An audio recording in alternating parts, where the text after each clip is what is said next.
अच्छा, आपका वेट कर रहे थे हम। वो मीटिंग आईडी चला कहीं, मतलब वनडे के लिए क्रिएट किया था, इसलिए प्रॉब्लम हो गया।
हरे कृष्ण प्रभु।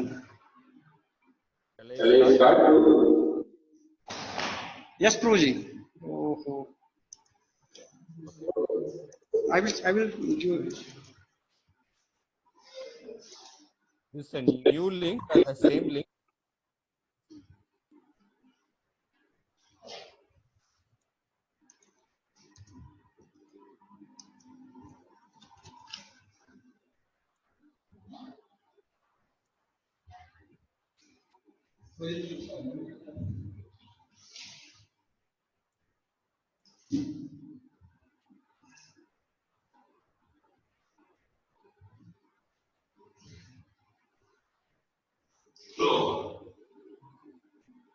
Oh, shall I start?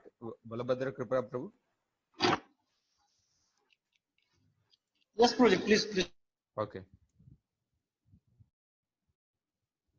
Om Namo Bhagavate Vasudevaya. Om Namo Bhagavate Vasudevaya. Om Namo Bhagavate Vasudevaya. Narayanam Namaskritya Naram Chaiva Narottamam Devim Saraswatim Vyasam Tato Jayamudirayet. Nashtaprayeshvabhadreshu Nityam Bhagavata Sevaya Bhagavatir Uttamashloke Bhaktir Bhavati Naishtiki. Krishnaya Vasudevaya Devaki Nandanaya Cha Nandagopakumaraya Govindaya Namo Namaha. Om Jnanatimirandasya Jnananjana Shalakaya Chakshuro Tasmai Shri Vishnupadaya Krishna Preshtaya Bhutale Srimate Bhaktivedanta Swamin Niti Namine. Namaste Saraswati Deve Gauravani Pracharine Nirvisesha Shunyavadi Paschatya Deshatarine. Jaya Sri Krishna Chaitanya Prabhu Nityananda Shri Advaita Gadadhar Shrivasadi Gaura Bhakta Vrinda. Hare Krishna Krishna Krishna Hare Hare Hare Rama Rama Rama Hare Hare.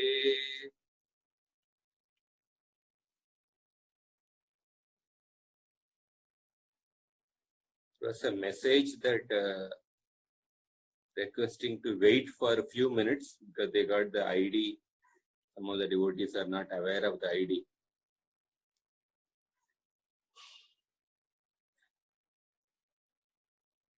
Anyway, I will just briefly recapitulate what we discussed yesterday by that time. So, this particular chapter begins with Shaunaka, the rishis headed by Shaunaka. They asked a question to Suta Goswami that what did Vyasadeva do after Narada Muni departed? And Suta Goswami begins the answer by saying that Narada Muni, Vyasadeva followed the instructions of Narada Muni. Narada Muni had given the instruction, Ato Mahabhaga Bhavan Amogadrik Suchishrava Satyarato Dritavrata.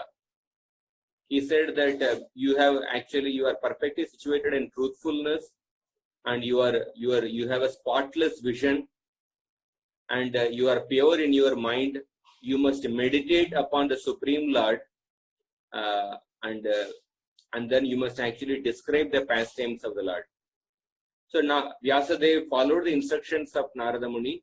He went to the hermitage called as Samyaprasha, which is situated on the banks of the Saraswati river, where the Brahmanas go and take shelter of that particular river for performing the sacrifices. So Vyasadeva started meditating upon the Supreme Lord. He meditated upon the Supreme Lord with a pure mind and with full concentration through the process of Bhakti Yoga. And then he saw the Supreme Personality of Godhead, Apashyat Purusham Purnam, Mayam Chetat Apashrayam.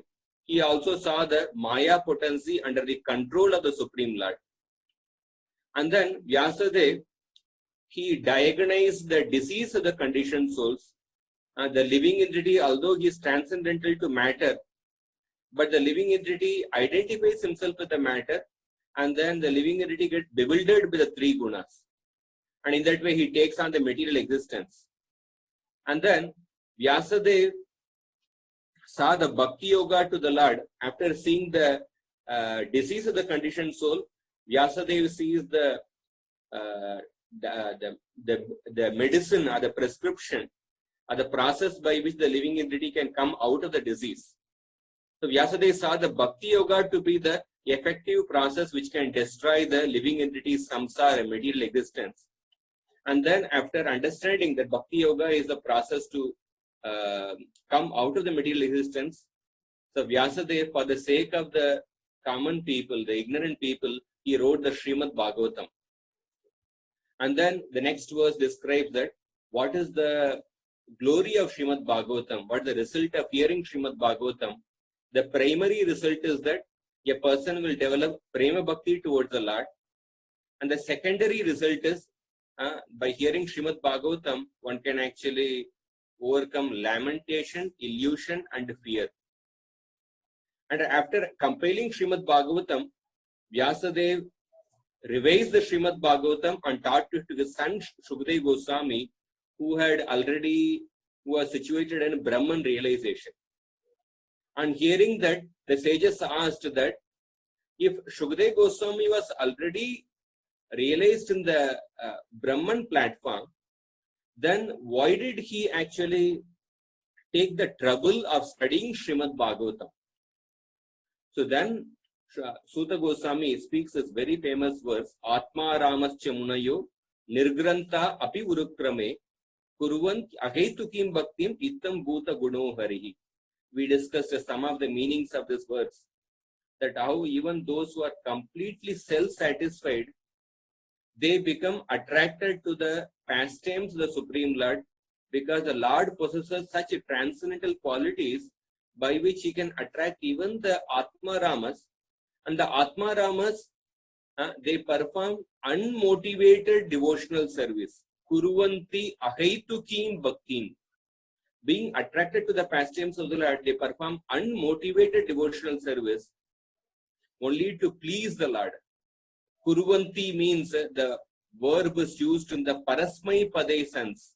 That means when the verb is used in the Parasmai Pada sense, a person performs an action not for the sake of not to enjoy the results on one's own, but to actually to please somebody else.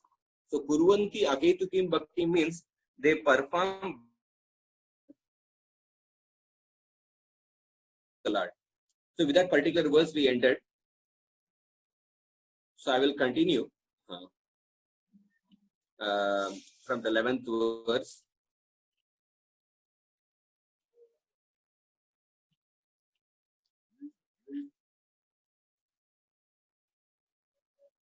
Harer guna kshiptamatir bhagavan badharayanihi adyagan mahadakhyanam nityam Vishnu jana priyah.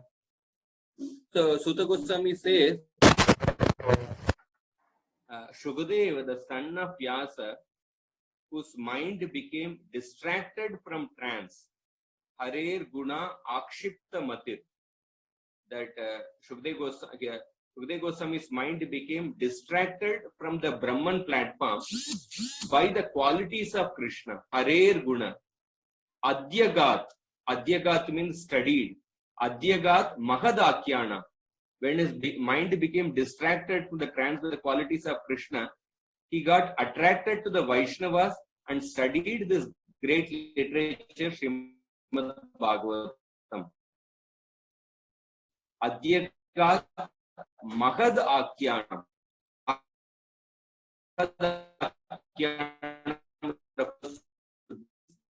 Srimad Bhagavatam.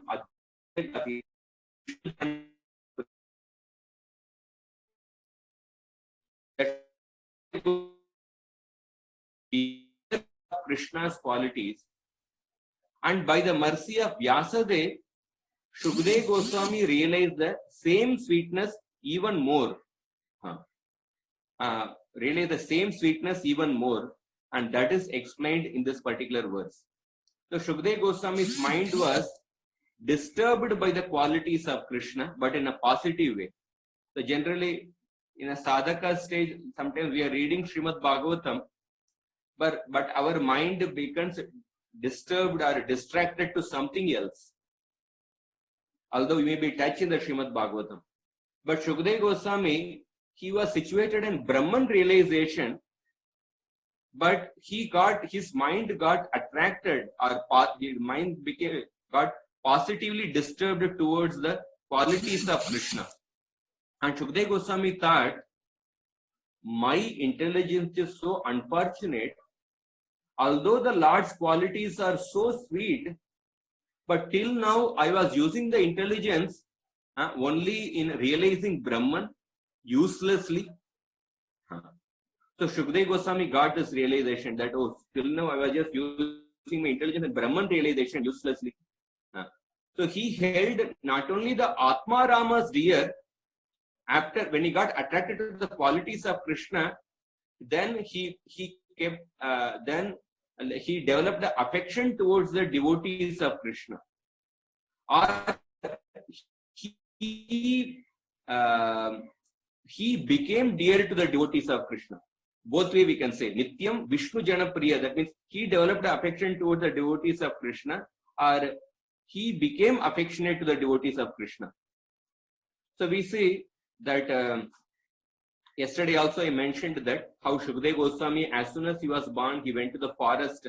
But Vyasadeva, he sent his disciples to actually to speak certain Bhagavatam verses to Shukadeva Goswami. Although it is not mentioned, it is not exactly mentioned what were the verses which the disciples of Vyasadeva spoke to Shukadeva Goswami.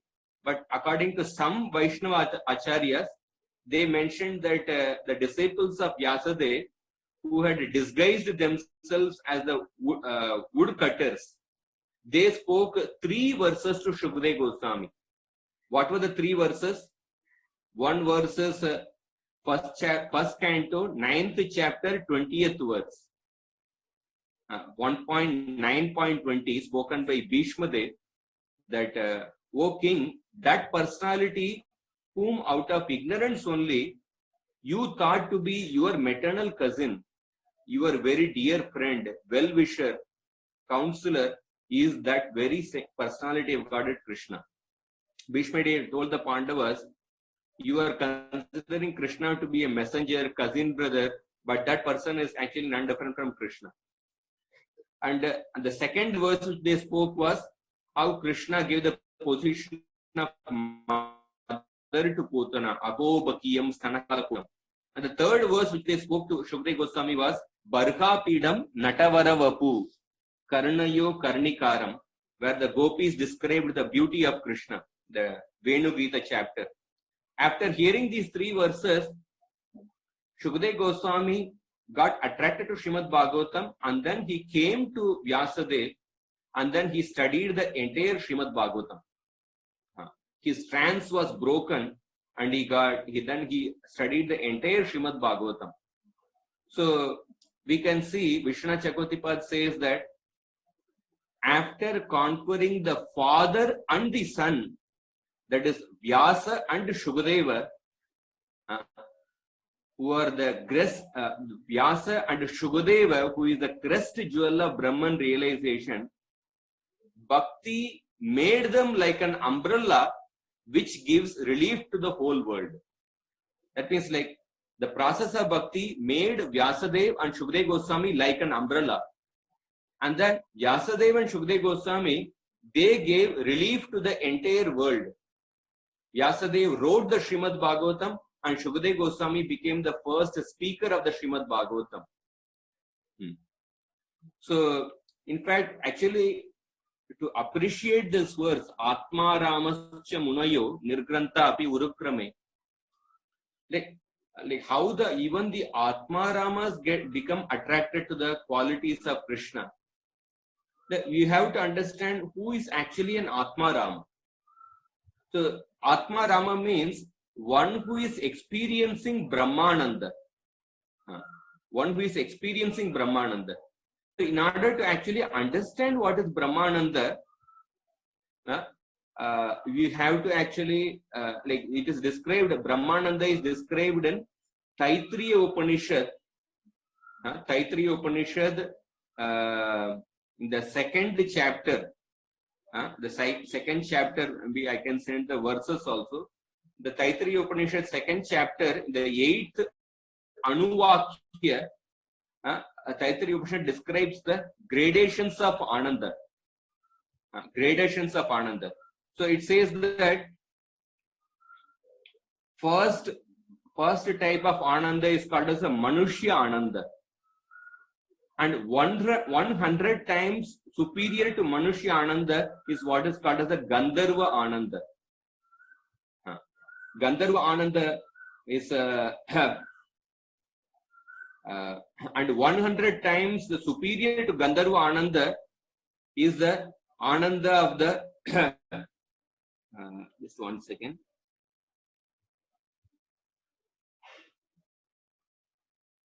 Yeah, 100 times superior to the Manushya Ananda is the Manushya Gandharva Ananda. And 100 times superior to that is the Deva Gandharva Ananda. And 100 times superior to the Deva Gandharva Ananda is the Chiralokananda. And 100 times that is Ajanata Chiralokananda. And 100 times that Ajanata Chiralokananda is the Karma Devananda. And then comes the Devananda, and then Indrananda, and then Brihaspati Ananda, and then 100 times that is Prajapati Ananda, and 100 times Prajapati Ananda is Brahmananda. So Brahmananda is a very, very high level of happiness. And Shukadeva Goswami was situated in that Brahmananda. But even that Shukadeva Goswami was situated in Brahmananda, he got attracted to the transcendental qualities of Krishna. So that shows actually the nature of the transcendental qualities of the Lord. So therefore, in order to truly appreciate the verse Atma Ramascha Munayo Nirgranta Api Urukrame, we have to understand what is the position of Atma Rama. The Atma Rama is a person who is experiencing Brahmananda. It is a very high level of happiness. But then one may, what about the verse spoken by Prabodhananda Saraswati?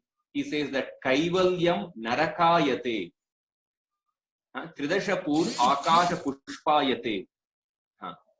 is that a person who has received the mercy of Chaitanya Mahaprabhu, he considers Brahmananda to be like a hellish, and he considers the happiness in the heavenly planets to be like the Akasha Pushpa, like a illusory.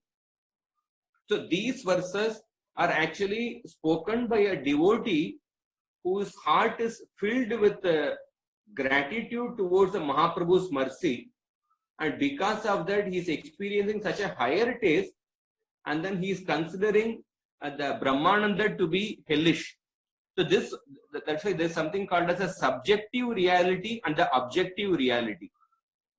So when Prabodhananda Saraswati is saying that Kaivalyam Narakayate, it is a subjective reality for a person who has actually tasted the mercy of Chaitanya Mahaprabhu.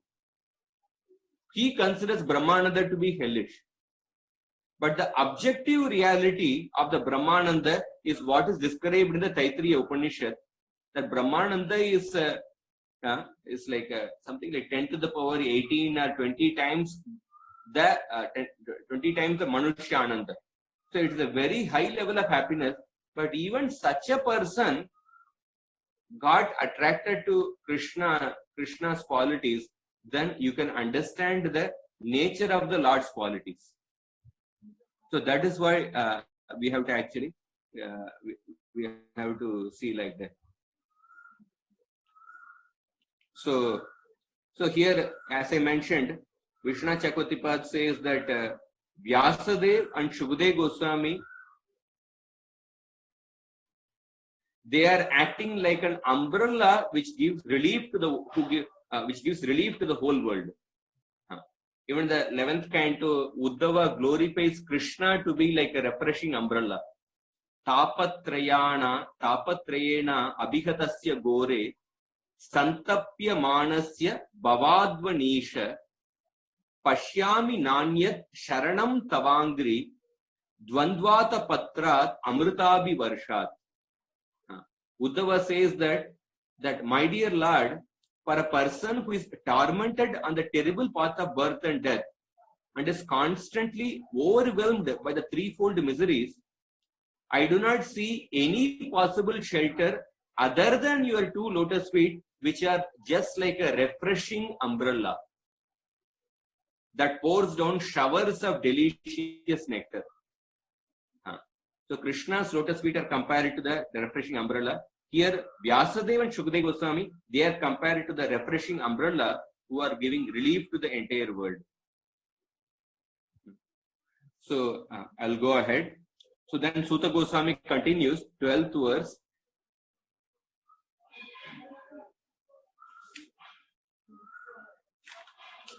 Parikshitota Rajarsher Janma Karma Vilapanam Samstam Cha Panduputranam Vakshye Krishna Katodayam. So Suta Goswami says that I will speak about the birth, activities, and the death of Parikshit. Vilapanam means death of Parikshit. And Samstam Cha Panduputranam. And I will speak about the Samstam means, Samstam literally means the walk till death. The walk till death, because the Pandavas, the 15th chapter, after Krishna's disappearance, they walked towards the northern direction. They just kept on walking in the northern direction, and then they left their body and then went to the spiritual world. So Samstam means the death march of the Pandavas. I shall speak about all these topics because Vakshye Krishna Katodayam, because all these topics will give rise to the discussions about Krishna. So you see, like in the Srimad Bhagavatam, whatever subject is actually spoken, everything is in relation to Krishna. So one of the difference between Srimad Bhagavatam and the other Puranas, or the Mahabharata. So other Puranas are like, say, the Times of India newspaper. Of course, the newspapers is filled with many lies, etc. But the comparison is that, like, suppose in the case of a newspaper, the spiritual column is there only in one particular part of the newspaper.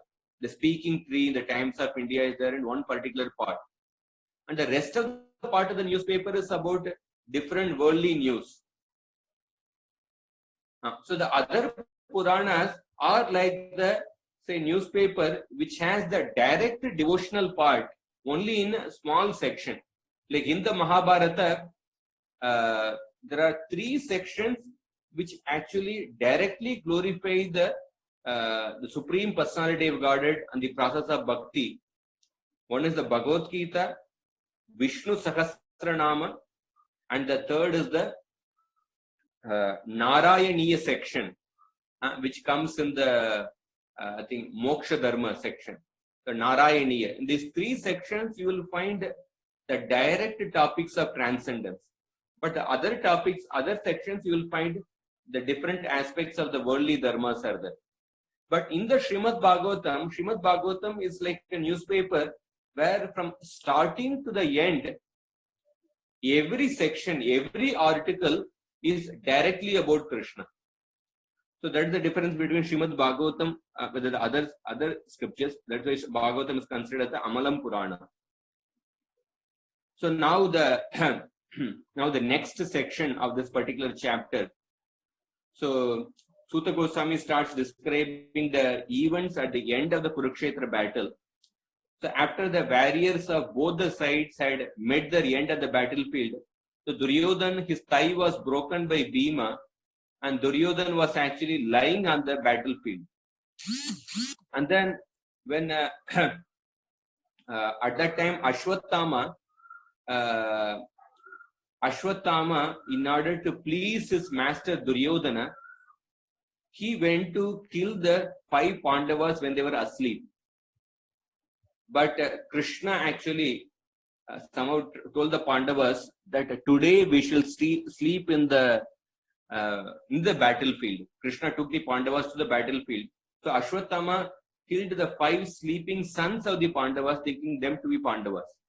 And then he brought them the heads of the 5 sleeping sons, or he presented them with the severed heads. And then, so when he presented the heads of the Pandavas' sons to the Duryodhan, even Duryodhan was not pleased. In fact, Vishwanath Chakravarti says that Duryodhan was simultaneously happy and also unhappy. He was unhappy because he came to know that Pandavas are still alive.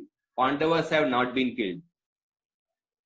And he was happy because he thought that at least the Pandavas' sons are killed. In the sense of Duryodhan was happy and unhappy. So then we can see that Prabhupada says that Ashwatthama, he lost his actually, but just by accepting Duryodhan as the master, he lost his Brahminical position. So if we compare Ashwatthama versus the Pandavas, Ashwatthama, when he lost his near and dear one, that is when he lost his father, he took to adharma by killing the Pandavas, by trying to kill the Pandavas when they were asleep. But the Pandavas, they also lost their near and dear ones, but they still stuck to the following the dharmic principles. So many times the character of a person is tested in such circumstances. When such reversals happen, does a person still actually adhere to the path of dharma? But Ashwatthama took to the path of adharma. So therefore, the whole Vedic literature talks about how to respond to unfair situations. The Pandavas also experienced unfairness, but they always actually stuck to the path of dharma. So at that time, when the 5 sons of the Pandavas were killed, so Draupadi started crying, Draupadi started lamenting, and Arjuna started pacifying Draupadi. Arjuna said that I will remove your sorrow by bringing the head of the culprit.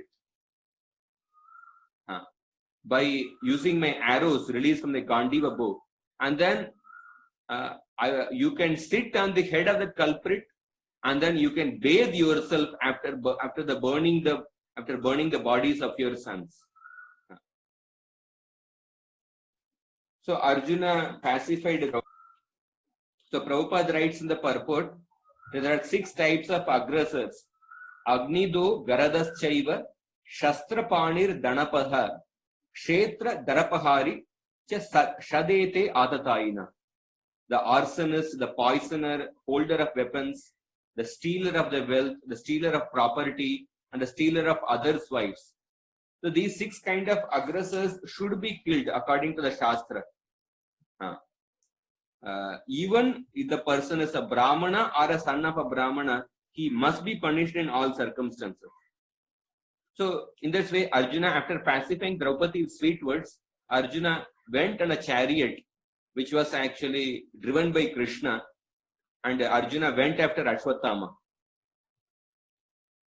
So we can see this is the verse in which describes the Krishna's entry in the Srimad Bhagavatam. So generally in any movies, the movie directors, they actually, one of the things is like how they actually introduce the hero in the movie. Generally the hero is introduced in the movie through a fight scene, like that. But here, in the Srimad Bhagavatam, the hero of the Srimad Bhagavatam, or the personification of the Srimad Bhagavatam, Krishna is introduced in the form of Krishna riding the chariot of Arjuna. The same way in the Bhagavad Gita also, Krishna was introduced in the same way. So, seeing Arjuna, who was pursuing his chariot from the far distance, then Ashwatthama became disturbed. And Ashwatthama, desiring to save his life, he started fleeing with a great speed, and then he started fleeing with great speed, just like Brahma fled out of fear of Shiva. If we read the Sanskrit verse, this is the 18th verse. The last line of the verse is that Yavat Gamam Rudra Bayad Yatakaha. Yatakaha. So the last line of the word is that just like Brahma was fleeing out of fear of Lord Shiva, so similarly Ashwatthama was fleeing out of fear of Arjuna. So in some readings of the verse, instead of the word Yata Kaha, the word is that Yata Arkaha. So Kaha means Brahma and Arka means Surya Dev. So there are 2 stories connected to it. Once Lord Shiva was chasing Brahma, when Brahma got attracted to his daughter. So that time, Lord Shiva started chasing Brahma. And then, so when at the time Brahma was actually fleeing out of fear of Lord Shiva. Recently, when I went to my hometown, there is a Divya Desham in Trichy. There is near Srirangam. There is a Divya Desham called as Uttamar Kovil. So that Divya Desham, the pastime in the Divya Desham is connected to that Divya Desham is connected with this particular pastime, Brahma chasing Lord Shiva. There is also, I think, another Divya Desham near in Tanjore that's also connected to this particular story. So when just like Brahma was actually fleeing out of fear of Lord Shiva, Ashwatthama was fleeing out of fear of Arjuna. And if we take the word, instead of the word Kaha, if we take the word Arka, Arka means Surya Dev. So there is a story connected to that. Once Lord Shiva was chasing Surya Dev because there was a demon Vidyun Mali. He was gifted with a golden airplane and he traveled to sun god on a golden chariot given by Shiva. And because of the effulgence from the chariot, night disappeared and the sun god became angry and he melted the chariot with his heat and he made the chariot fall from the sky. So at that time, Shiva became angry because his devotee's chariot was melted by by Surya Dev. So Shiva became angry and he started chasing Lord Shiva. He started chasing Surya Dev.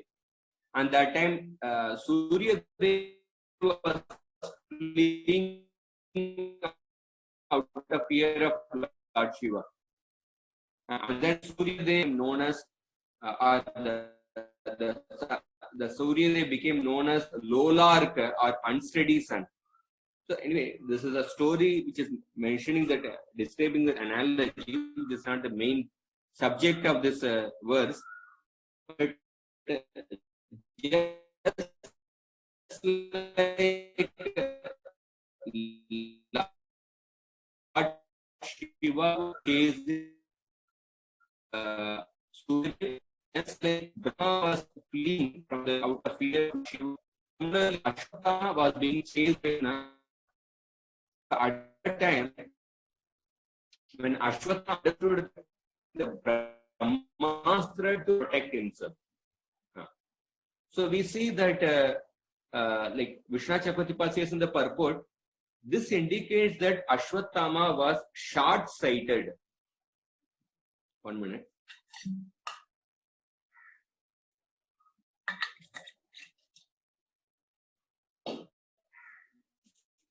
This indicates that Ashwatthama was short-sighted.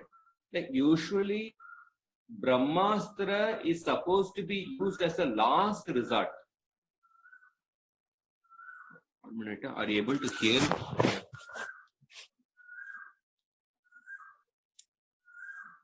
Voice is breaking. Was breaking in between. Now it's okay. Okay.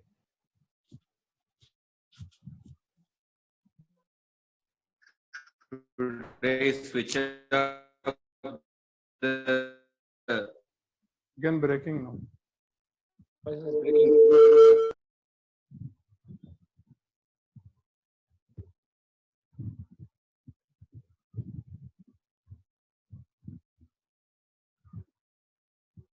Can't hear. So Ashwatthama lacked far-sightedness. Ashwatthama was having short-sightedness because that usually Brahmastra is supposed to be used as a last resort in the most difficult circumstance.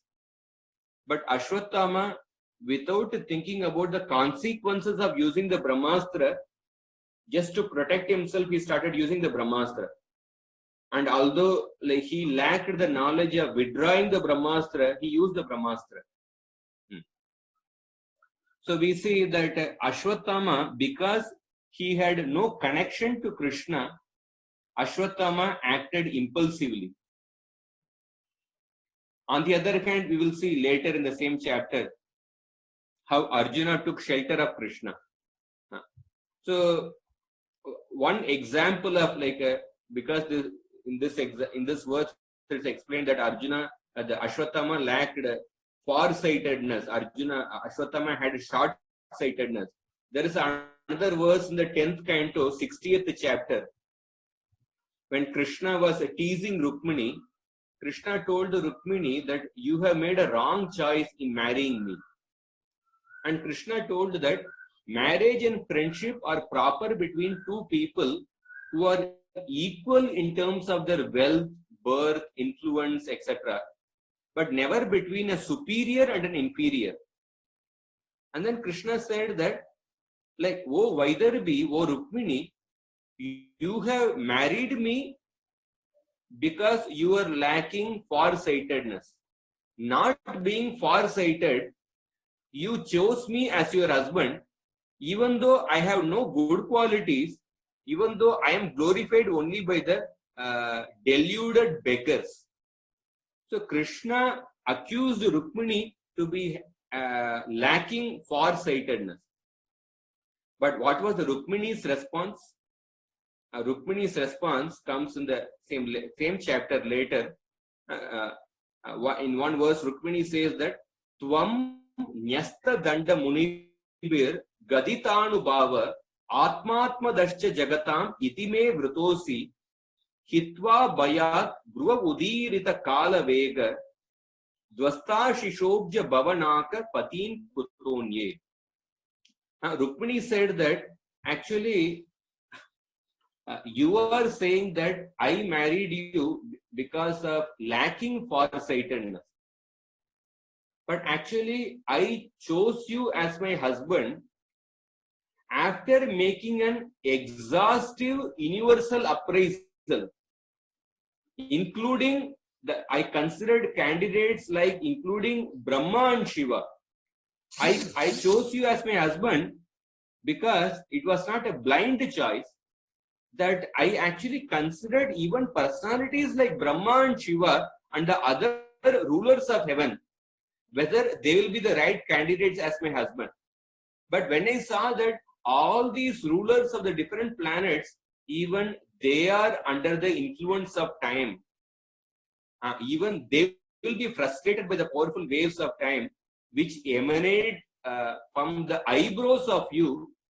Therefore, after making an exhaustive universal appraisal, I chose you as my husband. Therefore, far from lacking foresight, Rukmini chose Krishna after an exhaustive appraisal of the entire cosmic situation. In this way, Rukmini gave a exact point-to-point reply to Krishna's accusation. I just remembered this in relation to this farsightedness. So we see that one of the quality of a sober person or a thoughtful person is that one will not act impulsively. For example, when Shukracharya advised Bali Maharaj not to give charity, the Bhagavatam says that Bali Maharaj remained silent for some time. And he thought about the advice of Shukracharya. And then after thinking, then he refused to follow the advice of Shukracharya. Then he gave several reasons. So therefore, that this is one of the quality of a devotee, that he doesn't act impulsively. But here Ashwatthama is acting impulsively. So Ashwatthama had a powerful weapon, Brahmastra, but he didn't have a proper mindset. As one Western thinker, he said that we have guided missiles but misguided men.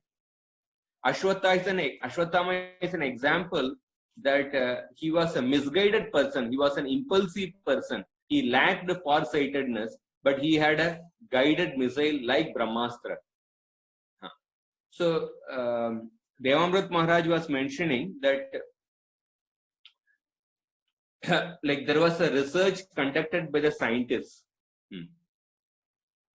The scientists were, and actually they were feeling that intelligent people were able to understand that scientific advancement is not leading to advancement, but is only degrading the earth. Because people who are using the technology, they have bad character. And then, so in one of the meetings, they were discussing like, how do we actually solve the problem? Because people who are using the technology, they are having a bad character. So how do we solve this problem? So then they decided that one of the good option would be, we can invent what is called as a biochemical moral enhancers. So by this biochemical moral enhancers, when they will be injected into the people who are using the technology, by injecting these chemicals, that will make the humans work harmoniously. And that will make the humans work according to the moral principles. This may not be the best solution, but they thought that this is the only solution available to solve this problem. Maybe we should inject biochemical moral enhancers. So this was proposed by some Oxford scholars. But then after proposing the solution, they also admitted that there is a risk in it.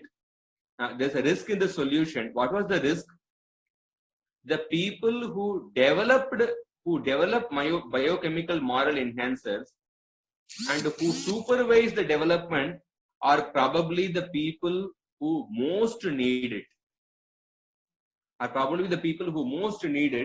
That means that we can see that even the people who are actually who are into the research of the biochemical moral enhancers, they are the people who most need it.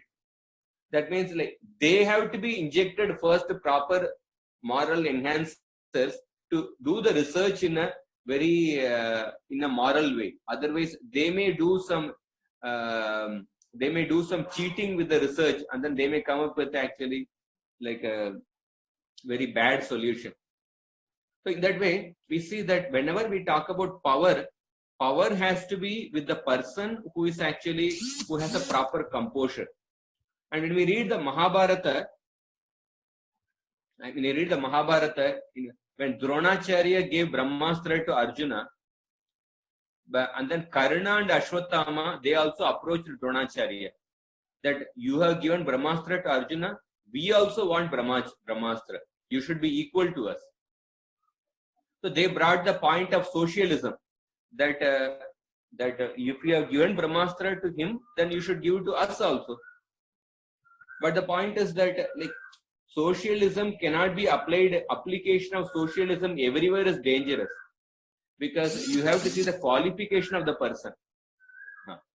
It's like there are in some villages, during the election time, some common villagers, when they are before the election booth at a particular junction, some political party, they give free liquor to the common people, and then after drinking the liquor, with that being intoxicated with the liquor, and then they go to vote for the particular party, and the vote cast by this villager who is uneducated, who is actually like under the influence of intoxication, that vote is actually has the same weightage as a person who is well versed with the, say, national politics, the person who is educated, or both the votes have the same weightage. So in that way, we see that the whole system of like everyone is equal, everyone's vote is equal. The system itself is actually such a shallow system. So like Karna and Ashwatthama, they put for the same argument, you should be equal to everyone, you should give the Brahmastra to us also. But Dronacharya denied. He said that I won't give Brahmastra to you. And he didn't give Brahmastra to Karna. And then he didn't give Brahmastra to Ashwatthama. But later, because of fatherly affection, because of the attachment towards the son, Dronacharya gave partial knowledge to Ashwatthama. He gave only the knowledge of releasing the Brahmastra, but not the knowledge of withdrawing the Brahmastra. Because ideally, like whom should a Brahmastra be given? It is said that one who has chanted 1 crore Gayatri, or one who has chanted 10 crore Gayatri mantras, only he can be given the Brahmastra. So Brahmastra can only be handled by those who had chanted the Gayatri mantra 10 crore times. So because Arjuna chanted Gayatri mantra for 10 crore times, then he was given the Brahmastra because he will have the sobriety to handle it. So then Ashwatthama released the Brahmastra without knowing how to withdraw it because his life was in danger. So at that time, when Arjuna saw that there was an intense fire which was spreading in all the directions, Arjuna started speaking to Krishna. I will read the 22nd verse. So the next 3 verses are Arjuna glorifies Krishna, and then he is asking Krishna what is actually happening. Arjuna Uvacha Krishna Krishna Mahabahu Bhaktanam Abhayankara Tvameko Dahyamananam Apavargosi Samsrute. So Arjuna says that O mighty armed, bestower of fearlessness in your devotees, you alone are the deliverer of all those people who are burning in the fire of material existence. So Arjuna, Prabhupada says that Arjuna is glorifying Krishna. Arjuna's words are authoritative because he already had experience of the transcendental attributes of Krishna during the Kurukshetra war. So Arjuna had experience of Krishna's supremacy, Krishna's power, And Arjuna also had the knowledge about Krishna's position, hearing from the authority. So we see that like even in the Bhagavad Gita 10th chapter, Arjuna says that Param Brahma, Param Dhamma, Pavitram, Paramam Bhavan, Purusham Shashvatam Divyam, Adi Devam Ajam Vibham. So Arjuna glorifies Krishna as the Supreme. And then he says that it is not that only my experience that you are the Supreme, but it is also confirmed by the other authorities. Ahustva Mrishayas Sarve, Devarshir Naradas Tata, Asito Devalo Vyasa Swayam Chaiva Bravishime. Even the other sages confirm that. So when the knowledge of the Shabda is confirmed by one's Pratyaksha, then our faith in Shabda becomes solidified. It becomes even more strong. So, like at present, we may not have experience of certain Siddhanta mentioned in the Shastra, but we have the knowledge of the Siddhanta because of hearing from the Shastra or from the Guru and the Sadhu. But when that knowledge becomes confirmed by our experience, then our faith in the Shastra becomes even more actually strong. It becomes even more deep rooted. So, in one sense, the statements of the Shastra, they are the factually experienced realizations of the pure devotees or the perfected devotees. So, the statements of the Shastra are like the Pratyaksha Pramana experienced by the great devotees, but they are the Shabda Pramana for us. And when we put our faith in those words of the Shastra and we follow the process, at a certain point in our life, that Shabda Pramana will become a Pratyaksha Pramana for us. So that's why Prabhupada says that Arjuna's words were authoritative because he had experience of the transcendental attributes of Krishna. Yeah, the next verse, this is an important verse. Tvamadya Purusha Sakshad Ishvara Prakrite Paraha Mayam Yudasya Chitshaktya Kaivalye Sthita Atmani. So Arjuna says that you are the Almighty Personality of Godhead. 23rd verse.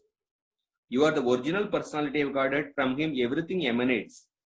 All the incarnations, living beings, energies, and you are the source of Paramatma. You are transcendental to material energy, and you cast away the effects of material energy by your internal energy, and you are situated in eternal bliss and transcendental knowledge.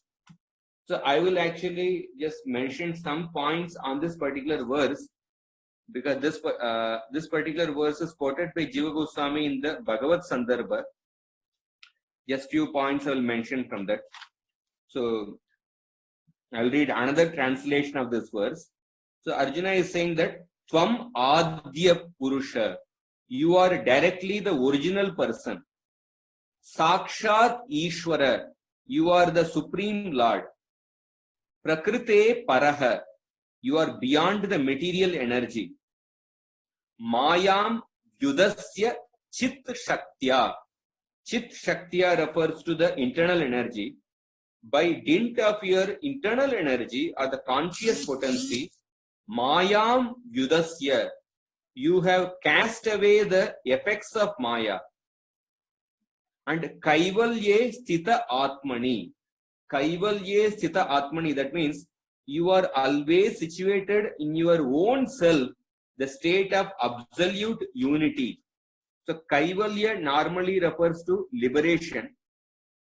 But Kaivalya means that, here it means that the real import of the word Kaivalya is unadulterated or free from material contamination. In that sense, Kaivalya signifies absolute unity. So that means you are always situated in your own self, the state of absolute unity in an uncontaminated state. In an uncontaminated state. So Jiva Goswami says that Kaivalya Sthita Atmani, that means that the Lord experiences bliss through his internal energy for his own delight. So the Lord does not need the help of a material energy for this purpose. So as I mentioned yesterday, the internal energy of the Supreme Lord is like a queen of the king. And the external energy of the Supreme Lord is like a maid servant of a king. Maid servant has no access to the inner chambers of the king. A king does not sport with the maid servant. But because the internal energy is non-different from the Lord is understood to be situated in Kaivalya. So then, there's a beautiful analogy is given that, in the case of the Supreme Lord, he does not contact the material energy. But without contacting the material energy, he controls the material energy. So just like a magnet does not contact the iron, but without contacting the iron, it can actually control the movement of the iron. When the magnet moves, the iron can also, by moving the magnet, the iron will also start moving. So without contact with the iron, the magnet can control the iron. Or another example is like the sun. A solar machine works by the energy of the sun. We see the different solar panels. Solar panel is not in contact with the sun. Sun is not in direct contact with the solar panel. But the sun actually makes the solar panel work. Sun controls the solar panel. So similarly, the Lord controls the Maya, but without contact with the Maya, without being touched by Maya. So this is some analogy to explain that.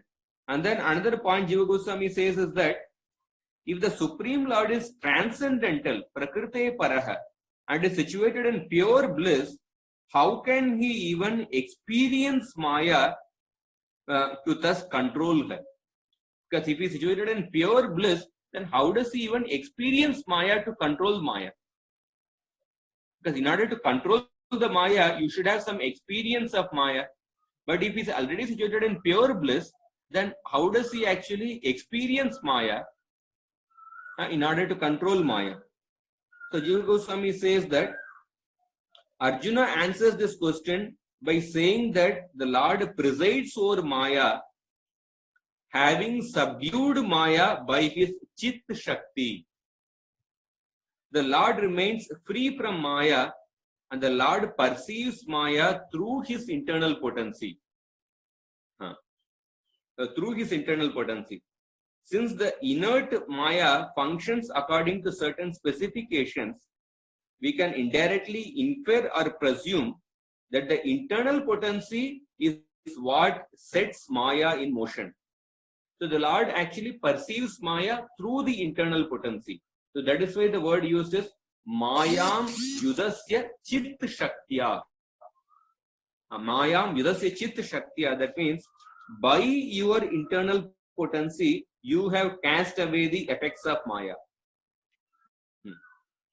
So Arjuna, we can see that in the midst of this terrible situation of intense fire released by the Brahmastra, Arjuna is glorifying Krishna with a profound Siddhanta.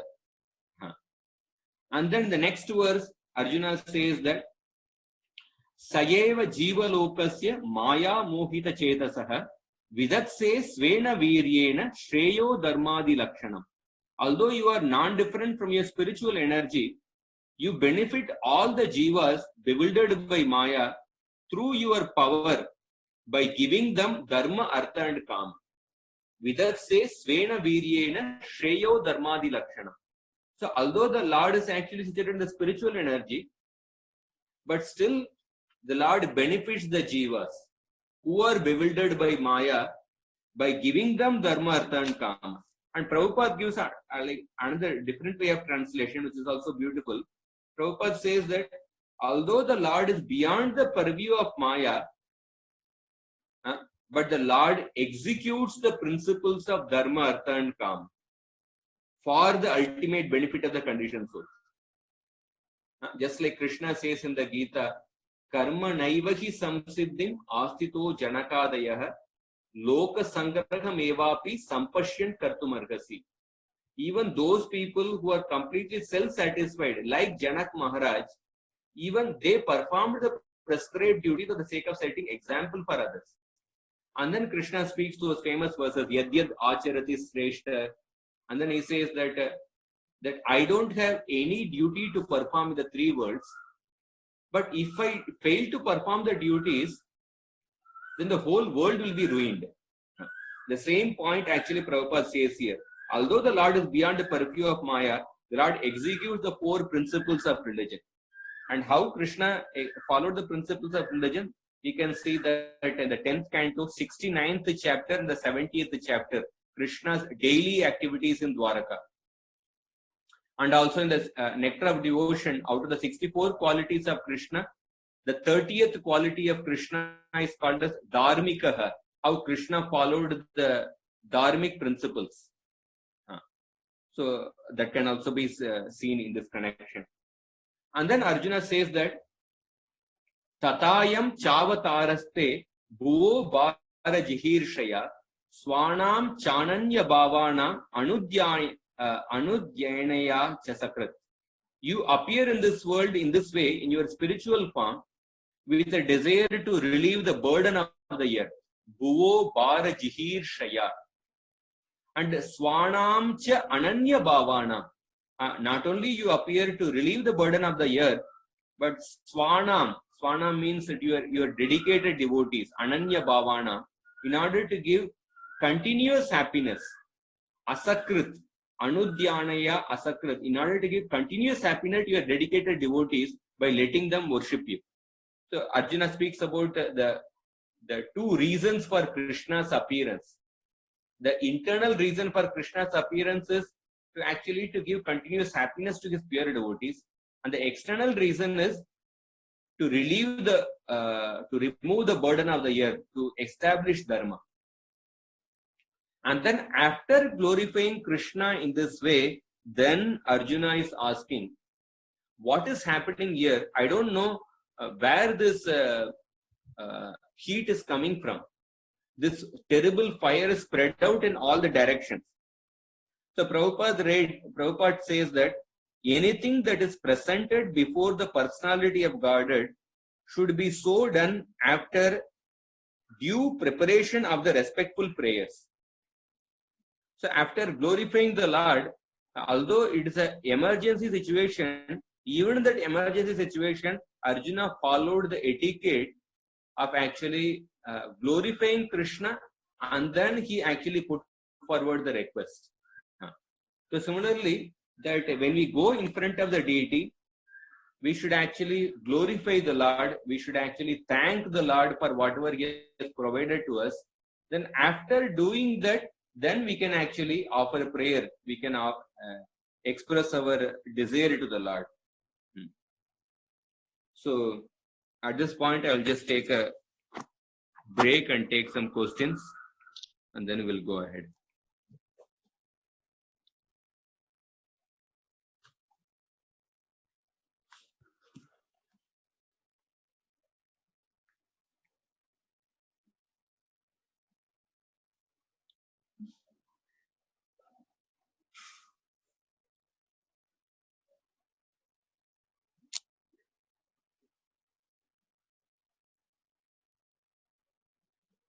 So I'll first take up if there are any Pune Bhakti Vaibhav devotees. If they have any specific questions, first I will take them up, and then if not, because I can actually, those devotees from Bombay who have certain questions, they can actually speak to me also. I can actually answer their questions separately, because the classes.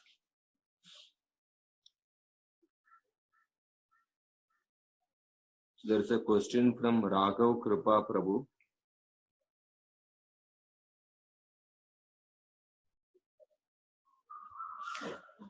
How Krishna experiences Maya to control Maya. Yeah, that point what Jiva Goswami says is that Krishna perceives Maya through his internal energy, through his Chit Shakti. Through the Chit Shakti, Krishna actually experiences Maya. So Krishna does not directly experience Maya. Through his Chit Shakti, he experiences Maya. So why he needs to experience Maya to be able to control Maya? Because in order to control something, you need to have you need to be aware that something is existing. In order to control something, at least you have to have the awareness or experience. This particular thing, I need to control that. But the verse says that Krishna is always situated in the Kaivalye Sita Atmani. He is always situated in the pure transcendental bliss. If Krishna is always situated in pure transcendental bliss, then how does he even experience Maya? So therefore, it's explained that Krishna experiences the Maya through his internal potency. It's something like, again, coming back to the same, that king, maid servant analogy. Like king is not directly involved with telling the maid servant, okay, you must do this or you must do this. He doesn't directly control the maid servant. And the maid servant is actually given order by the queen. And the queen actually tells the maid, takes care of the maid servant. Queen actually gives different, duties to the maid servants. But although the maid servant is ultimately under the control of the king, but the king controls the maid servant or experiences the presence of the maid servant through the queen. The same analogy can be used.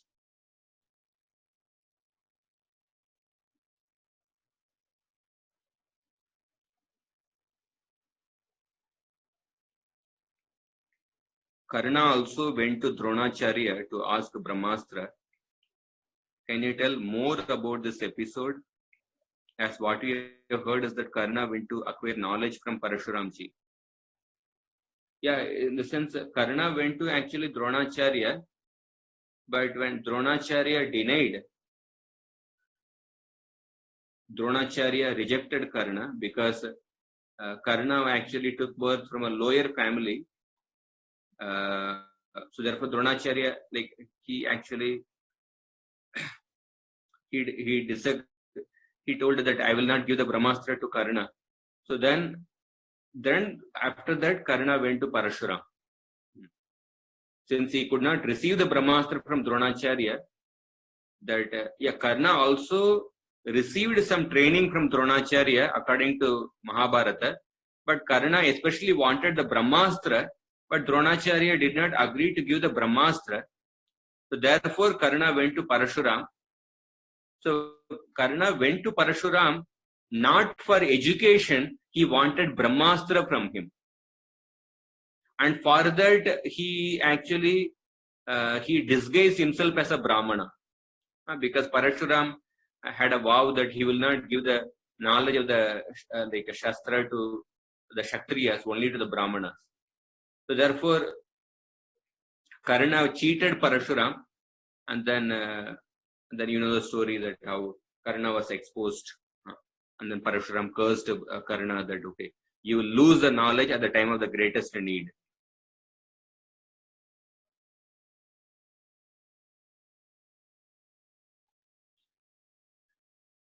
So I think since there are not more questions, maybe shall I go ahead? Balabhadra Kripa Prabhu.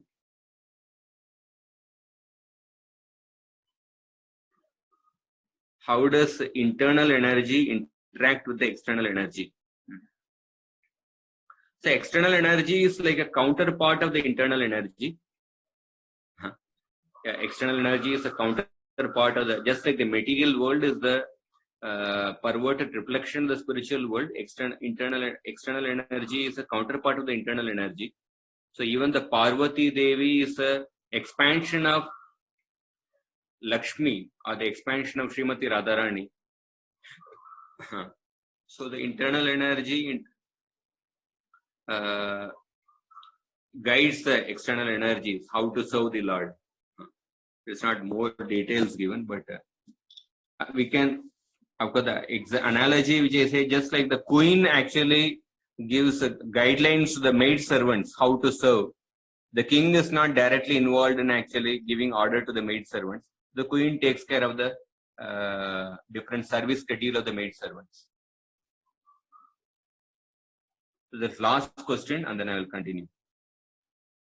So do the 5 sons of Draupadi have any past life story for being killed by Ashwatthama? Just like 6 sons of Devaki were killed by Kamsa due to the reference to Brahmaji. Yeah, I'm not aware of this. I'll have to inquire with somebody. I've not heard this. Because Abhimanyu, there is a story. Abhimanyu, yesterday somebody asked, like Abhimanyu's death.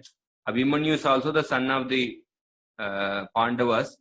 But Abhimanyu, why he died untimely was that there is also a past story that Abhimanyu is the son of Moon God. And Moon God, he didn't want to be separated from his son for a long time. So therefore, Abhimanyu died young in order to go back to be with his father. But regarding this 5 sons of Draupadi, I'm not sure.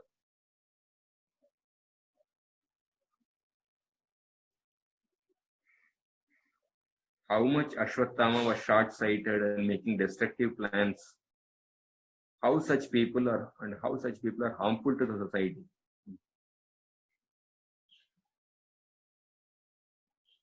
Yeah, in the sense, like such people who have power but who don't have the sobriety to handle the power, who act impulsively. So therefore, such people can be really harmful. So therefore, when we give the power, before giving the power, we have to see the consistency, we have to see the character of the person. That is why in the first chapter of the Bhagavad Gita, when when like, the description of the different warriors are described, like one of the purport, Baldev Bhushan says that what is the definition of a Maharathi? Maharathi is a person who can fight with like so many thousands of chariot warriors, so many thousands of foot soldiers. He mentions the capacity of a Maharathi to fight with several warriors. And he also mentions another qualification. Maharathi is also a person who is highly learned in the Shastra. So therefore, we find that a person, generally, power is given to a person who has a character, who has actually shown certain consistency in his behavior and character.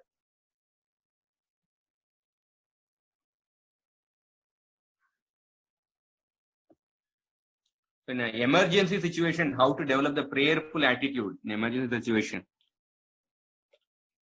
So that this is the last question I will take up and then I'll go ahead. So it's like in an emergency situation, that's why it's as we say that those who sweat in peace, they bleed less in war. So when we actually do our sadhana during the normal times properly, when we perform our sadhana and Srimad Bhagavatam, taking shelter of the holy name Srimad Bhagavatam in the normal times properly, then Krishna will also give the intelligence. Krishna will give the intelligence during emergency. Sometimes during emergency, we may not have the time to consult somebody. We might act impulsively. So therefore, the morning sadhana becomes important because sometimes you have to take decision the spur of a moment. You don't have much time left. But to the extent we have tried to maintain the proper consciousness during the normal times when there is no emergency, that will also help during the time of emergency. And if we make a mistake, it is all right. We should take responsibility for the mistake. Then we should learn from it so that the next time we can act properly. So in one sense, like what to do in emergency, it arises from maturity. There is no substitute for maturity, like how to act in an emergency situation. And that maturity, how does a person become mature? The foundation of maturity is that how much a person sincerely takes shelter of the holy name and how much a person has a sincere service attitude towards the Vaishnava.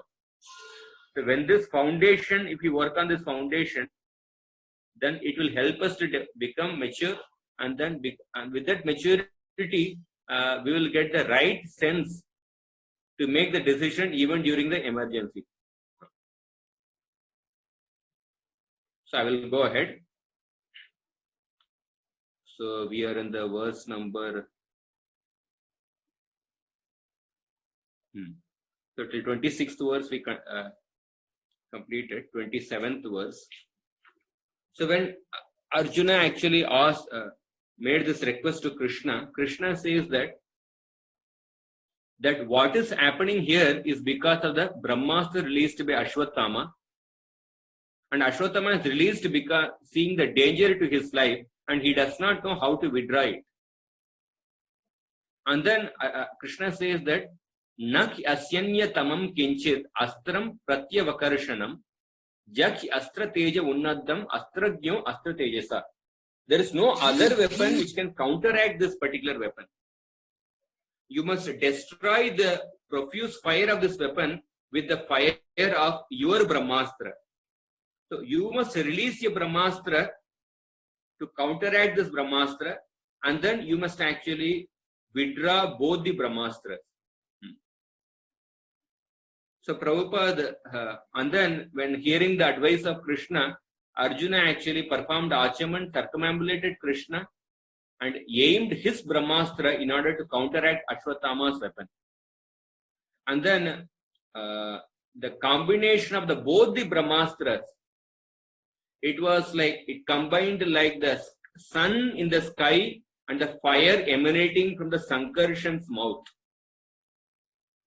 When there's a combination of the sun in the sky and the fire emanating from the Sankarshan at the time of the final destruction.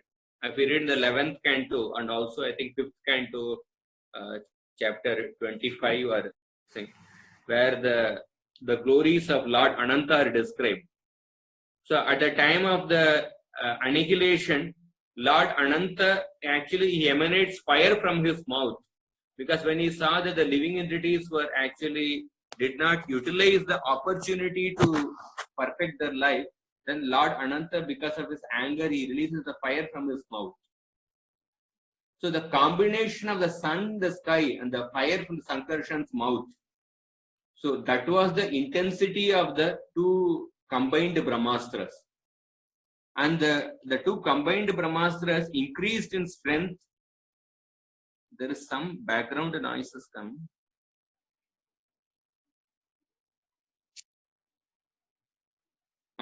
It increased in strength, covering the heaven, earth, and the space in between.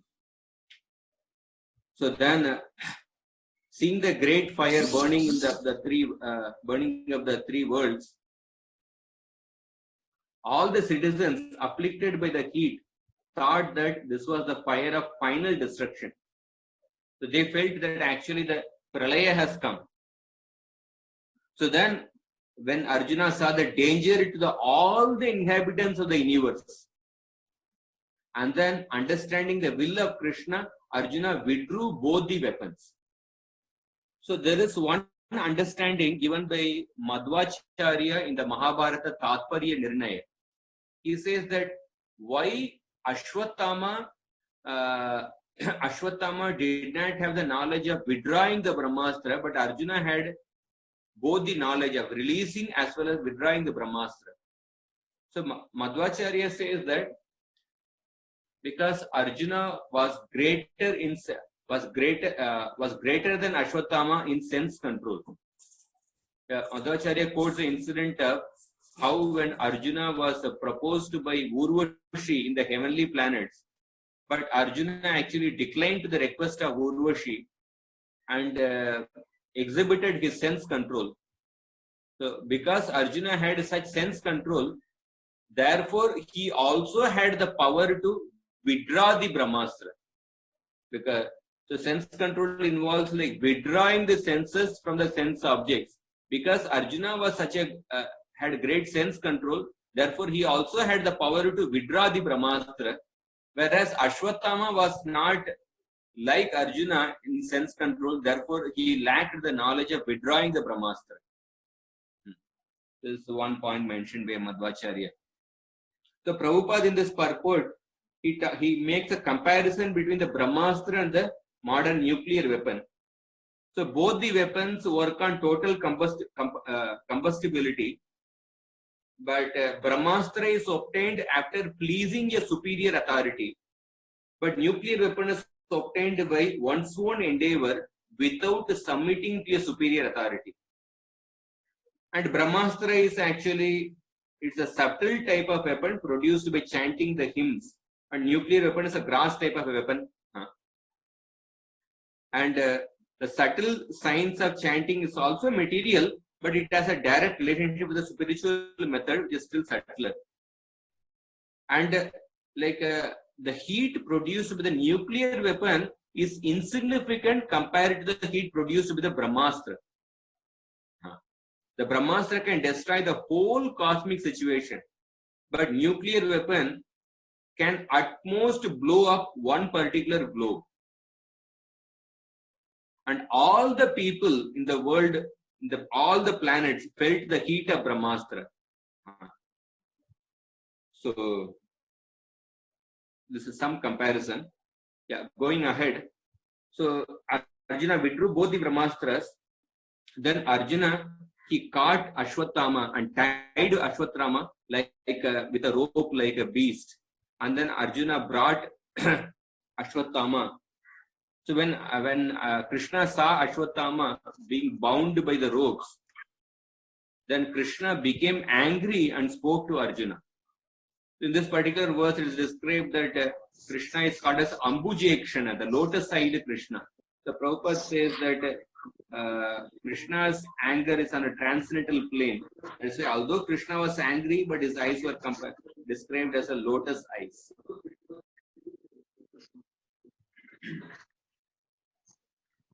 So now in the next 5 verses, 35 to 39, Krishna speaks to Arjuna as to what to do with Ashwatthama.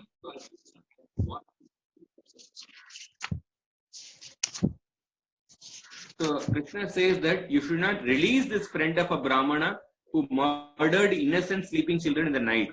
You must kill him.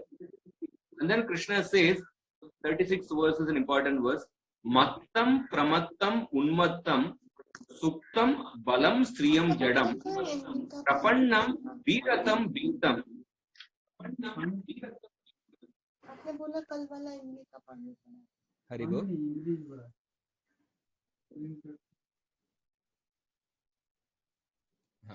Yeah. Prapannam viratam vitam naripum hanti dharmavit.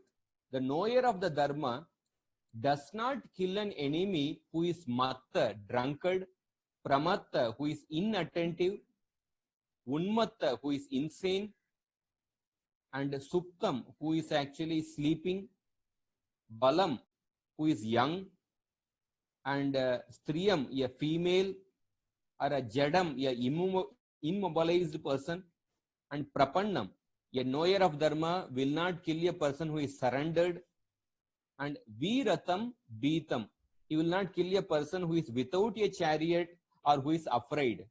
So this is the codes of conduct of the Kshatriya warfare. So Krishna is trying to say that this Ashwatthama is although he is the son of a Brahmana, he did not act like a person who is a knower of dharma, because Ashwatthama killed the sleeping sons of the Pandavas. Sleeping sons of the Pandavas. So here Prabhupada says, this is the 36th verse. So Prabhupada says that Krishna is personally pointing out that how Ashwatthama is an unqualified Brahmana. He is a Brahma Bandhu. And Prabhupada says that formerly war was never declared by the whims of selfish politics. It was carried out on religious principles free from vices. And violence carried out on religious principles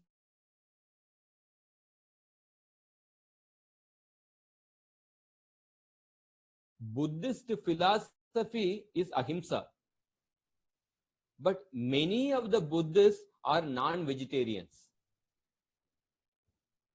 But if you see Krishna or his devotees, they are vegetarians. But Krishna and his devotees, they indulge in violence for the sake of establishing dharma. So which is better? Better you personally be a vegetarian, and you also indulge in non-violence for the sake of actually establishing dharma. But on the other hand, that is better than being a Buddhist who has only a theoretical ahimsa philosophy, but personally they are actually eating the animals, meat eating. So now 37th verse is important. It's a long purport Prabhupada gives. Swapranan ya parapranai prapushnat agrinak kalaha tadvadas tasyahi shreyo yaddoshat yatyada pumman. So the merciless person, who is a cruel person, who nourishes his own life by taking others' lives, should be killed. Otherwise, if you don't kill that person, that man will go to hell from that sin.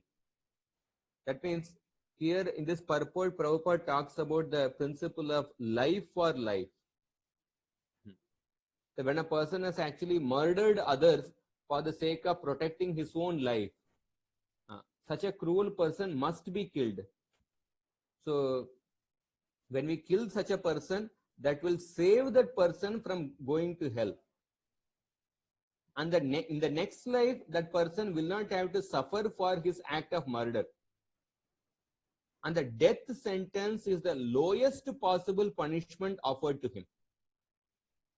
And those murderers who are punished by the king on the principle of life for life are purified of their sins so that they may be eligible for promotion to heaven. So we see one particular attitude which we can see in the modern world, especially among the so-called leftist liberals. They talk about like a few years back when the Yaqub Memon was hanged, was about to be hanged. There were so many people who said that Yaqub Memon should be given mercy. And then there was this Burhan Wani, the terrorist was killed in the Kashmir. Burhan Wani was actually portrayed as a martyr. A few days back, last week, some terrorists were killed. Like some newspapers, they portrayed that some of the people who are alleged to be terrorists, they were actually killed by the police, security personnel. So we see that there are certain group of people, their principle is about, they have the attitude of like over protection. The same attitude, like sometimes the parents also, when they are over protective about their children, then they don't help the children to grow, to face the challenges of life. That's what the psychologists say, that one of the reasons for depression is over protection.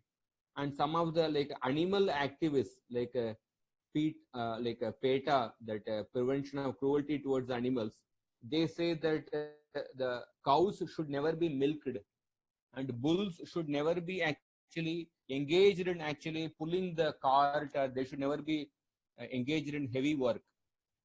But all this is all actually coming from the overprotective attitude, because like any person who is receiving certain benefit from others, every living entity, it's not that every living entity simply wants to live at the cost of others only by receiving from others. So even the animals, they have a sense of dignity. They want to contribute back to the society.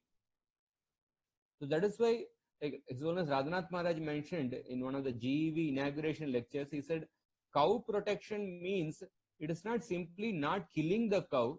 It is not that you simply feed the cow. Cow protection means giving a sense of worth to the cows. I mean, giving a sense of contribution. That means engage the cows and bulls in some service.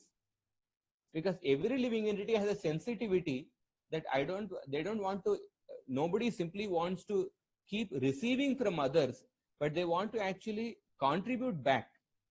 But because of this overprotective attitude of this PETA people, and they don't give an opportunity for the cows and bulls to contribute back to the society. So similarly, this overprotective nature also comes in actually showing mercy towards the criminals like Yaqub Memon. So therefore, this purport becomes very relevant where Prabhupada talks about the principle of life for life. And then Prabhupada says that not only a person who kills human being is considered a murderer, even an animal killer is also considered a murderer, because animal food is not meant for the humans. Because the primary purpose of human life is to go back to God. Then he talks about the ill effects of animal killing. The 6 people who are involved in animal killing, one who cooks, one who distributes the meat, one who kills the animal, all are actually implicated. And nobody has the right to kill. Only a person who has created life, he has the right to kill life. He has the right to take away the life. And what about the animal sacrifices mentioned in the Shastra? So the Shastras have sanctioned animal sacrifices in a restricted way. Even the animal killing mentioned in the Shastra in a restricted way. For example, if you read 4th Canto, 26th chapter, verse number 6, 7 and 8, Narada Muni talks about actually the rules in hunting and killing the animals, the principles by which hunting is regulated. And then he says that how one does not follow those rules, how a person actually falls down to a lower position.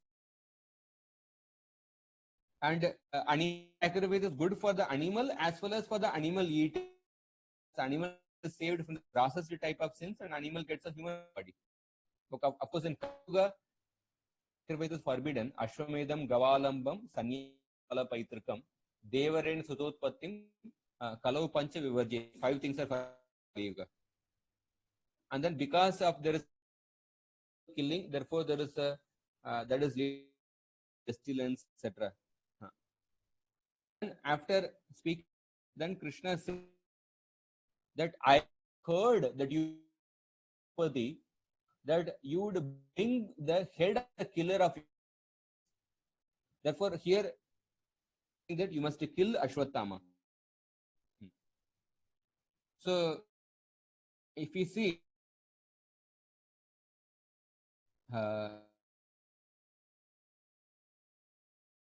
Mahabharata, many demons. He punished many mighty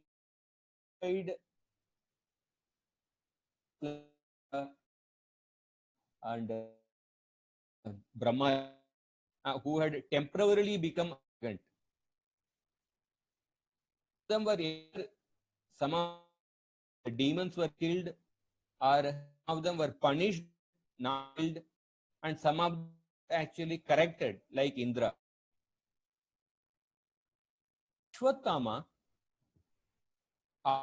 Krishna punished different people in different way. In the case of Ashwatthama, prevailed Ramana, he time.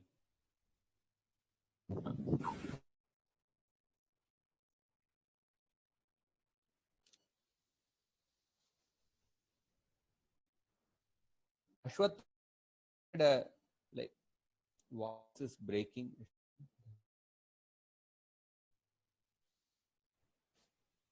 Hope you are able to committed a heinous crime that but instead of killing Ashwatthama, we will see that punished Ashwatthama by not killing him, allowing him to live with the restlessness for 3,000 years. Or the next, because for so many thousand, this part is that Ashwatthama, he was not killed, but he was allowed to live, but he was definitely punished. That's also described in the Mahabharata. In this in the 39th verse, committed, he has, and he has own master, and he want to remember his family, Pratama. So in this, Arjuna. So now the 40th verse is an important verse.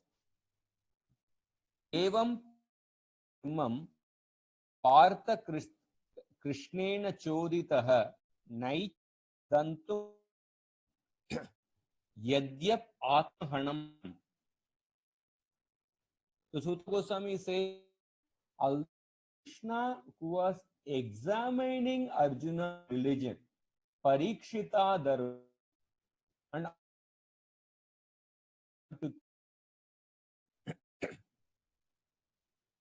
Krishna, who is a soul, refers to Arjuna. Arjuna, the great soul, Naichar Ham Guru Sam. Arjuna did not want to kill Ashwatthama. Yadyapi Atto Ashwatthama members. So we see that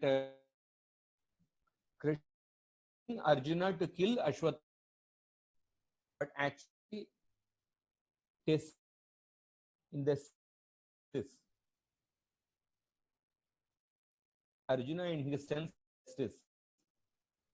There are so many instances of Krishna or his representatives test. Peace came in the middle of the night to meet Krishna. Krishna tested the by telling them to go back. And like Krishna spoke the duties of the boy, and then Krishna told go back. And tested the gopi by making Uddhava speak the philosophy of Jnanarga to gopis. When we visited the Vrindavan, Uddhava of the Jnana Marga, Krishna tested. When in the Kurukshetra, the second chapter, tested the gopis by about the Jnana Marga. I am there everywhere. I am there situated everywhere. Paramatma. I am within everything, without everything.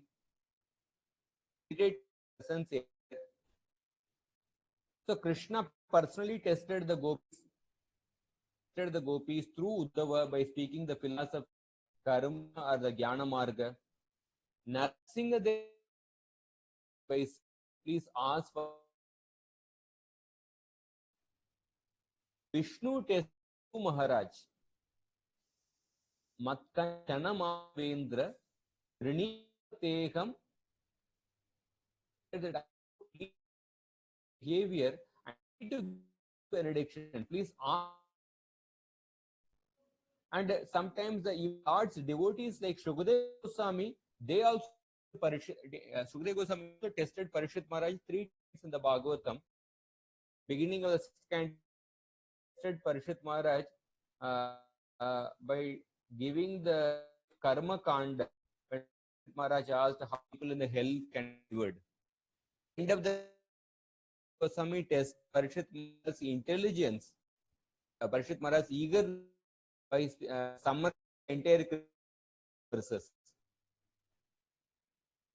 5th chapter, Shukadeva Goswami tested Parikshit Maharaj readiness by telling him to meditate on the Brahman. So there we see that what we understand says that the real meaning is not directly observed event. So that means sometimes this like Shukadeva Goswami is telling that in order to be saved the hell, one karmakanda atonement, prayaschitta.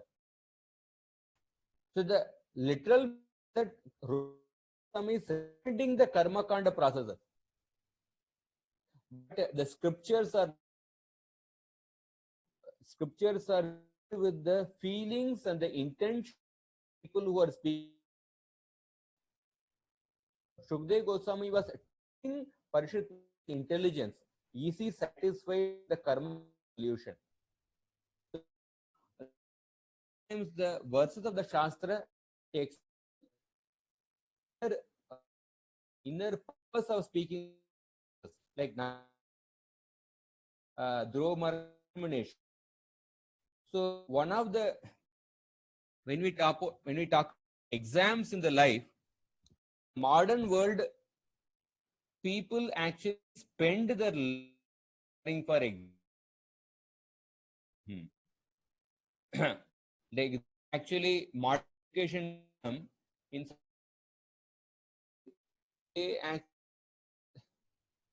like goes and prepare the competitive exams. So preparing them for life or preparing so many exams. So we should actually, the exams are they are meant to face the life. The exam should be actually, exam should prepare you living in face. So exams are meant for facing the but in the what happens is that we spend our life for facing the academic exams. Facing the exams, we spend most of our life to actually person to face the life. So therefore, unfortunately, modern education is preparing and grades, but real education prepares for life. So we difference between the like a modern academic and the real life exams is that in academic exams, the exam date is announced previously and the syllabus is previous, and sometimes the okay, one from these questions, set of questions, the questions will come. So so therefore you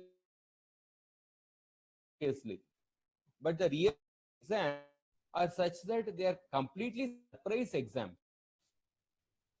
And even when you are going through the exam, you can be aware that I am being tested. I'm being tested.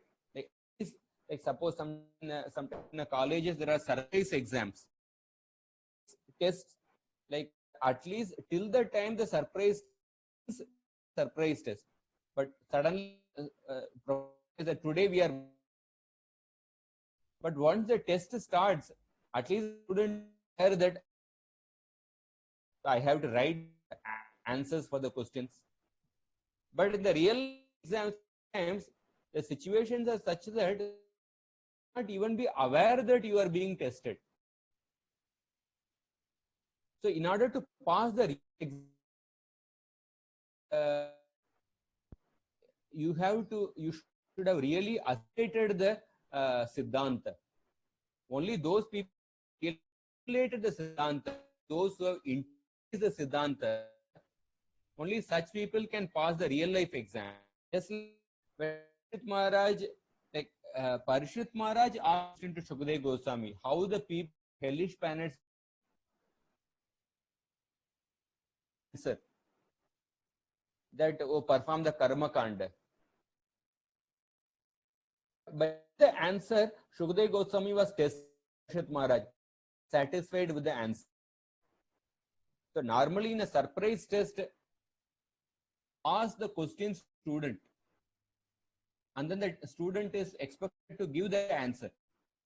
But in the surprise test, student is the person who is being tested He's not even aware that, okay, I am being tested, because Parikshit was saying that, oh, now I am asking this, just gave the correct solution, and he was testing, is he satisfied? So similarly here, Krishna is actually Arjuna. Krishna is normally in a test, at least a person will ask the questions, but Krishna is not asking question to Arjuna. Krishna is just telling Arjuna he different reasons to Arjuna. Ashwatthama should be killed. He gave very large reasons. Krishna is testing Arjuna's sense of justice. So, like we see another episode in the Mahabharata, the Yasha Prashna episode. In the episode, Yudhishthira Maharaj was tested. How he was tested? He was when he was in a more vulnerable state, when he was like hungry and thirsty. He lost all his, all others had actually died. They had become unconscious, and Draupadi alone. So you can imagine the anxiety going to Yudhishthira Maharaj. His own and his brothers were lying dead, and his wife was like alone. So answer these questions. So many would have lacked what to speak of replying to the Yak queries. But Yudhishthira brilliantly replied to each of the questions of Yaksha, that we see that in the real life exams, in order to pass the exams in the real life, one should have assimilated subject matter. So how does actually Krishna respond? So Krishna brought, how would Krishna respond? Like Arjuna brought Ashwatthama to Draupadi, who was lamenting. Draupadi, she looked Ashwatthama. Ashwatthama was wicked. Draupadi looked Ashwatthama with passion.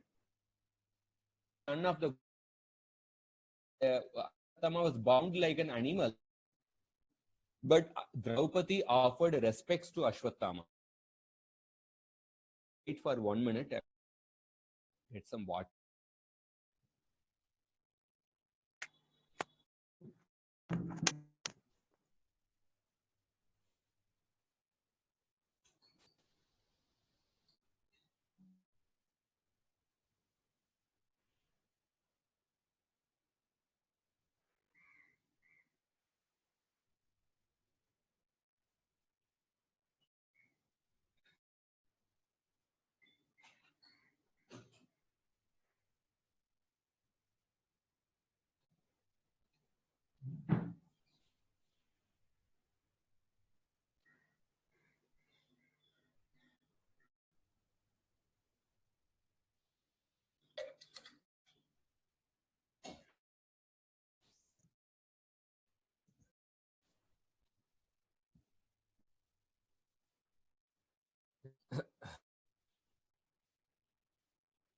Hare Krishna.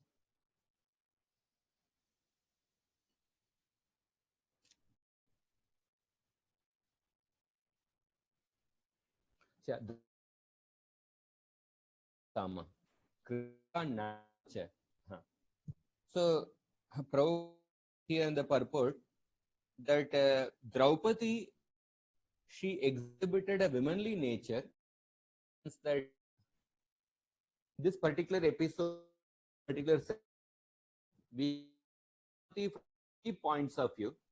Draupadi Vaishnavi and Draupadi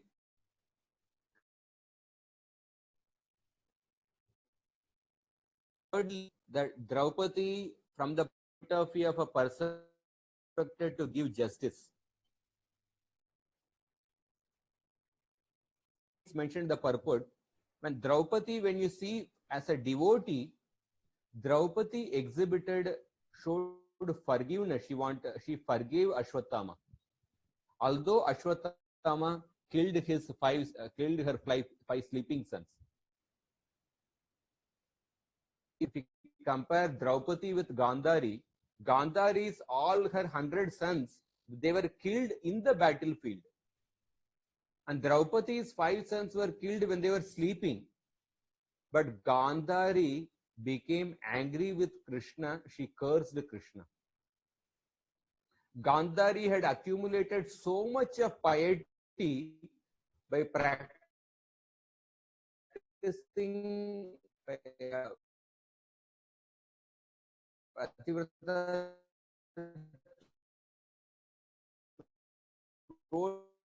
Supreme Lord.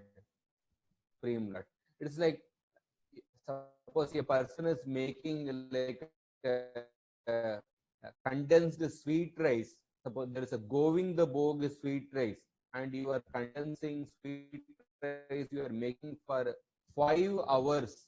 Intense endeavor you are condensing the sweet rice. After putting so much of endeavor, in fact, endeavor to grow, to get the milk, that's also another endeavor. But after getting the endeavor and then you are making the sweet rice,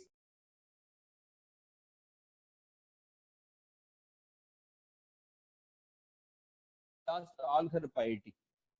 But Draupadi, she exhibited forgiveness. So when we see Draupadi as a devotee, she exhibits forgiveness. We can actually we can get that lesson. When Draupadi as a woman or as a mother, she exhibited the motherly nature.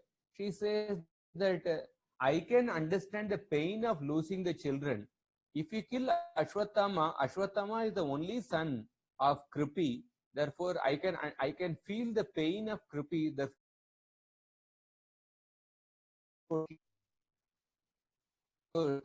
We can see the motherly aspect of Draupadi. So both these aspects, as a devotee and as a motherly aspect, so that we can take inspiration. But the third aspect, Draupadi, when you see from a person, from the point of view of a person who is expected to give justice, a person who is expected to give justice, he cannot be sentimental. He cannot be carried away by the emotions. So from that point of view, Prabhupada says that Draupadi was sentimental. She exhibited she did not exhibit a discriminatory power. So although Ashwatthama was condemned by the greatest authority, Krishna, but Draupadi as a mild woman would not withdraw her natural courtesy for a Brahmana. A good man or woman accepts anything very easily, but a man of average intelligence does not do so. We should not give up our reason and discrimination just to be gentle. In the sense, just to be actually appear nice to the people, we cannot give up our reason and discrimination. Yeah, simplicity is an important quality. But the Niti Shastra says that a man should be simple-hearted, straight-mannered, but a man should not be a simpleton. Otherwise, he will be exploited in his life, and his generosity will be taken for granted. Therefore, one should never be too simple. For example, if a person goes to the jungle, one sees that the simple, straight trees are cut. But those trees which grow in a haphazard manner, they have been spared. So therefore, that one also needs to have discrimination. Buddhi also has to be used along with the bhava. When we ignore the buddhi and a person only exhibits the different emotions, then one becomes sentimental. So I will just quickly go through the verses spoken by Draupadi and then we'll end the class. So there are actually, we will see that from 43rd verse, Draupadi actually speaks, I think 5 or 6 verses, and each verse Draupadi exhibits a particular quality. So 43rd verse, in the 43rd verse, Draupadi exhibits a quality of dharmyam are faithful to Dharma.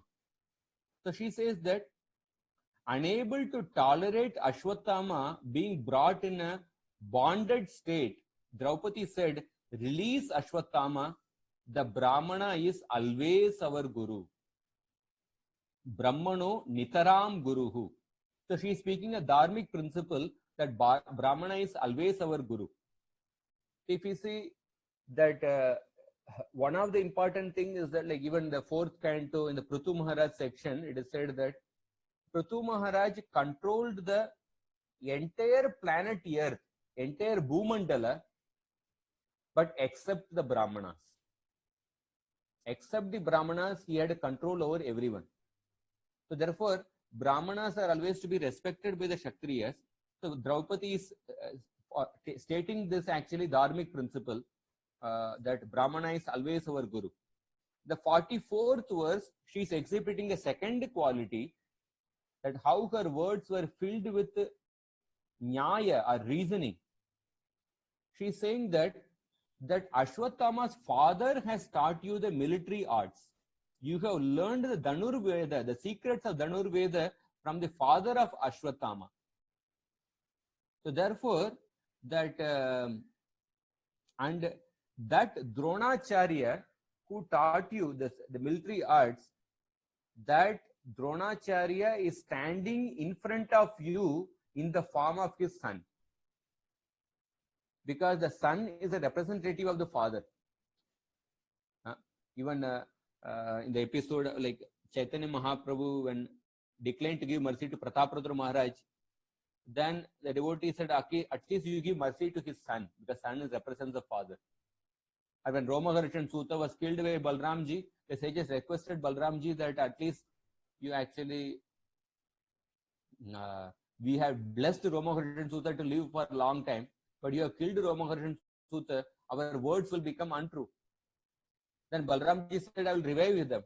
Then the sages said, no, you don't have to revive him, but because the son represents the father, we will actually make his son Suta Goswami as the representative of his father, and we will give him the blessings. So the second quality Draupadi exhibits is that Nyayam, that his father taught you the military arts, and his father, the Dronacharya is standing in front of you in the form of his son. So how can you kill him?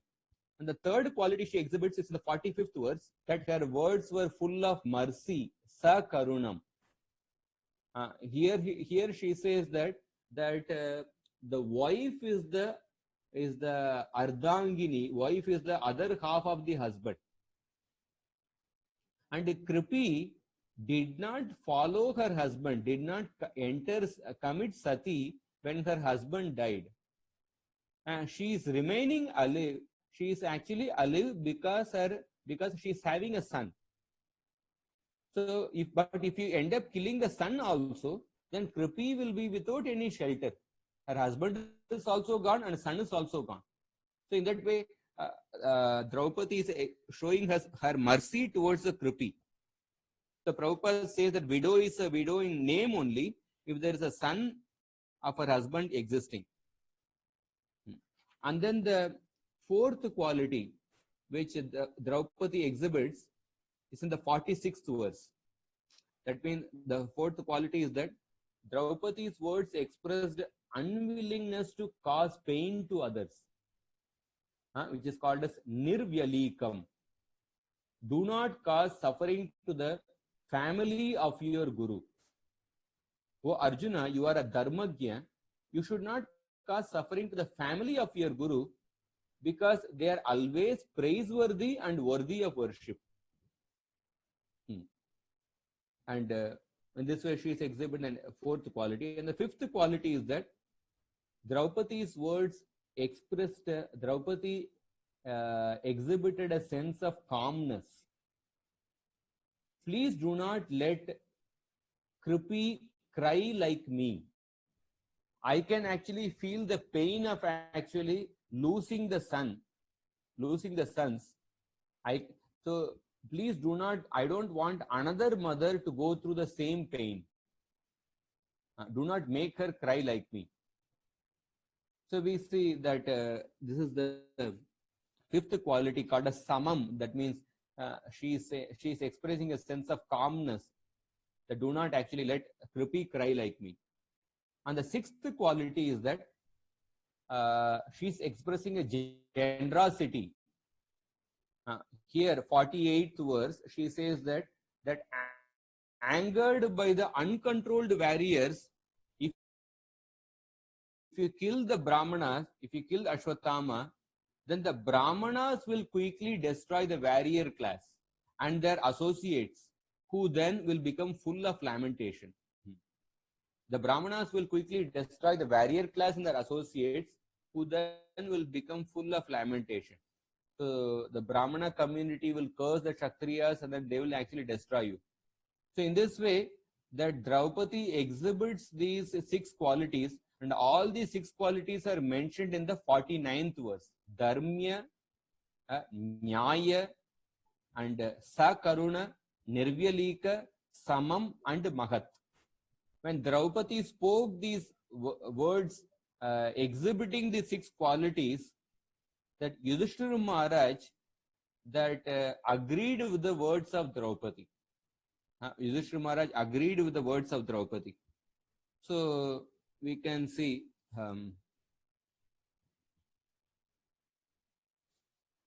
yeah, just 1 minute.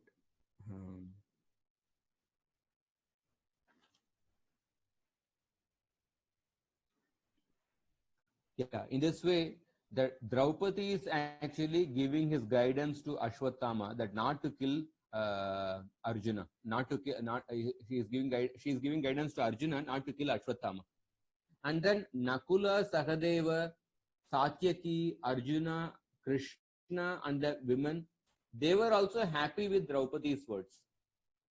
So we can see that Draupadi's glorious character comes forth here. So therefore, that like we can see, like even in the Mahabharata, that Krishna was the person who spoke the Bhagavad Gita to Arjuna, instigating Arjuna to fight the battle. But the same Krishna, after the battle was over, Krishna only took the Pandavas to Dhritarashtra and Gandhari, and he told the Pandavas to pacify the Dhritarashtra and Gandhari. Just imagine what a difficult task that to pacify the parents of the people whose sons have been killed by the very same people. Therefore, Dharma Yuddha is something like it's a very difficult thing. Like fighting for the sake of Dharma means after fighting for the sake of Dharma, you also pacify the people. So when Draupadi spoke like that, how the chapter proceeds, the last section of the chapter, we will take up tomorrow. That will be interesting thing, and then we'll also be we'll be beginning the next chapter also, the prayers of Queen Kunti. So at this point, I will end here.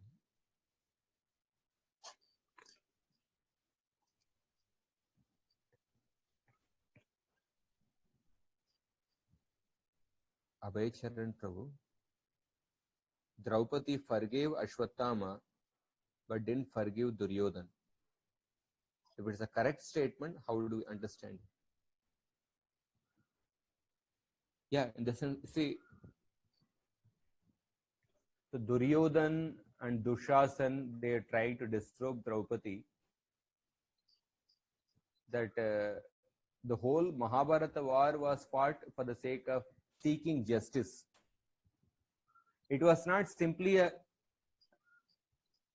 like there are two extremes. Maybe I don't know whether I mentioned yesterday or something. One extreme is that taking revenge.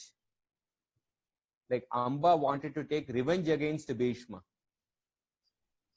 And another extreme is that sometimes people think that I don't want to seek justice. It will involve a lot of hard work. I don't want to fight for justice. And then when they become inactive, that's what Arjuna wanted to be in the beginning of the Bhagavad Gita. That even though like I don't want to fight the battle because all these people are my relatives, although they are overcome with greed, but I don't want to fight for justice. But Krishna wanted the Pandavas to actually fight for justice. So Krishna wanted the Pandavas to fight for justice. So therefore, it's when Draupadi, it is not that when the war was fought, it is not just for the personal justice, it is for the Draupadi wanted justice for the entire womanhood, and it is a justice for the entire society, because the Kauravas had continued to be the kings and they would exploit the common people. So few days back when we were discussing this episode of Shakuntala and Dushyanta, I also mentioned about the feminine qualities and masculine qualities. Feminine qualities are like qualities like forgiving, tolerance. Masculine qualities are qualities like seeking justice, punishing people. So if we read the Shastra, the devotees or the Supreme Lord they exhibit both these qualities. It is not that all the time they are only tolerating. Parishit Maharaj exhibited the quality of tolerance, like the Tiraskrita, Vipralibda, Kshapta, Kshipta, Hatavapi. But Parishit Maharaj also punished the people strongly. Dhruva Maharaj, we see his quality of devotion, but Dhruva Maharaj also ruled the kingdom for 36,000 years. Ruling the kingdom means you need to punish people, you need to have discrimination. We see Prahlad Maharaj's quality as a Mahabhagavata, Krishna Graha Grihitatma, he was absorbed in Krishna. But Narsingadev ordered Prahlad Maharaj, you must be the king of the demons for one Manvantara. That means he must have acted like a Madhyamadhikari, punishing people, like discrimination. So therefore, we see among the great devotees also, they exhibit both the feminine qualities as well as the masculine qualities. Qualities like tolerance and forgiveness, and also like discrimination, seeking justice, punishing people. And we see in the same personality of Krishna also, there is Venudari Krishna and Chakradari Krishna. Venudari Krishna simply plays flute in Vrindavan. Chakradari Krishna, he killed so many demons outside Vrindavan and also within Vrindavan also. So when we present the Shastra, we should give the integral understanding. If we present only Venudari Krishna, not the Chakradari Krishna, we will simply make people eunuchs. That means like we will not, devotees will not want to fight when they are supposed to fight for. Therefore, when we talk about the devotees also, we should actually speak about the overall personality of a devotee. So therefore, that both the qualities are required. The forgiveness is also required, but when you are all the time forgiving, then people will take advantage of your forgiveness, and then they will exploit the society by continuing the wrongdoings. So therefore, tomorrow we'll actually discuss that when justice should be shown, when compassion should be shown. Yeah, that will be discussed. We'll discuss more detail tomorrow. So knowledge is power. We also see in ISKCON that people are empowered by the knowledge, but sometimes lacking sobriety create destruction. How can this be avoided? And also Amshu Prabhu, when we say internal energy controls external energy, what is the internal energy? Internal energy is Yoga Maya. Yeah, Srimati Radharani is a personification of Yoga Maya, correct? Internal energy is so knowledge is power. How do we actually, people are empowered by knowledge, sometimes lacking sobriety, they create destruction. How can this be avoided? So therefore, actually, if we see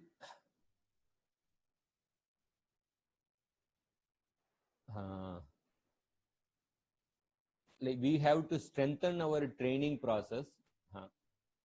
Of course, training process also, when you talk about giving knowledge, is like training process. Like for example, if you see the traditional models of training, if we see even the traditional sampradayas like Sri Sampradaya, Madhva Sampradaya, they go through actually rigorous training for say 12 years or 15 years like that. generally, if you find in the Shastra, many times the 12 years are mentioned. 12 years of study of the grammar, 12 years of this thing. So many times, like when a person goes through that proper training for a considerable period of time, 12 years or some substantial amount of that training actually gives it inculcates the proper values, and when the training is properly done, then maybe these things can be saved.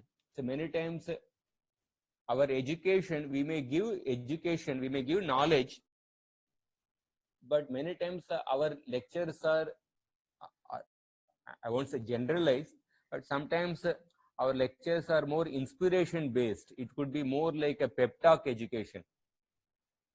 So we should actually focus on more real education, giving a overall integral understanding of the Shastra.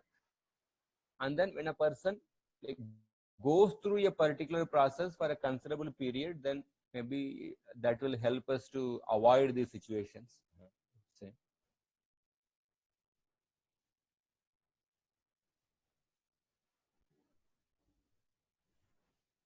What about Jayadratha getting forgiven when he kidnapped Draupadi during their Vanvas?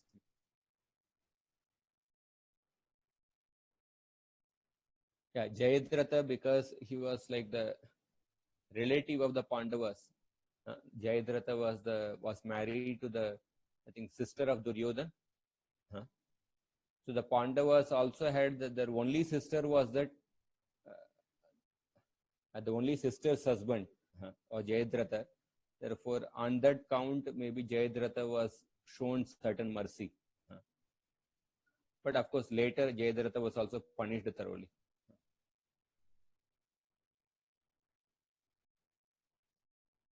Can we explain the contradiction for both the situations? The same incident, 6 sons of Marichi who laughed at Brahmaji were cursed, but not Lord Shiva for chasing Brahmaji with a trident. So actually, I need to go into the details of the story, why Lord Shiva was going after Brahma. I need to. I just know that Lord Shiva once ran after Brahma, became angry. Yeah, this, I think we have to go into the details of the story wherever the Purana, wherever it is mentioned in the Purana. I have not read that story in detail.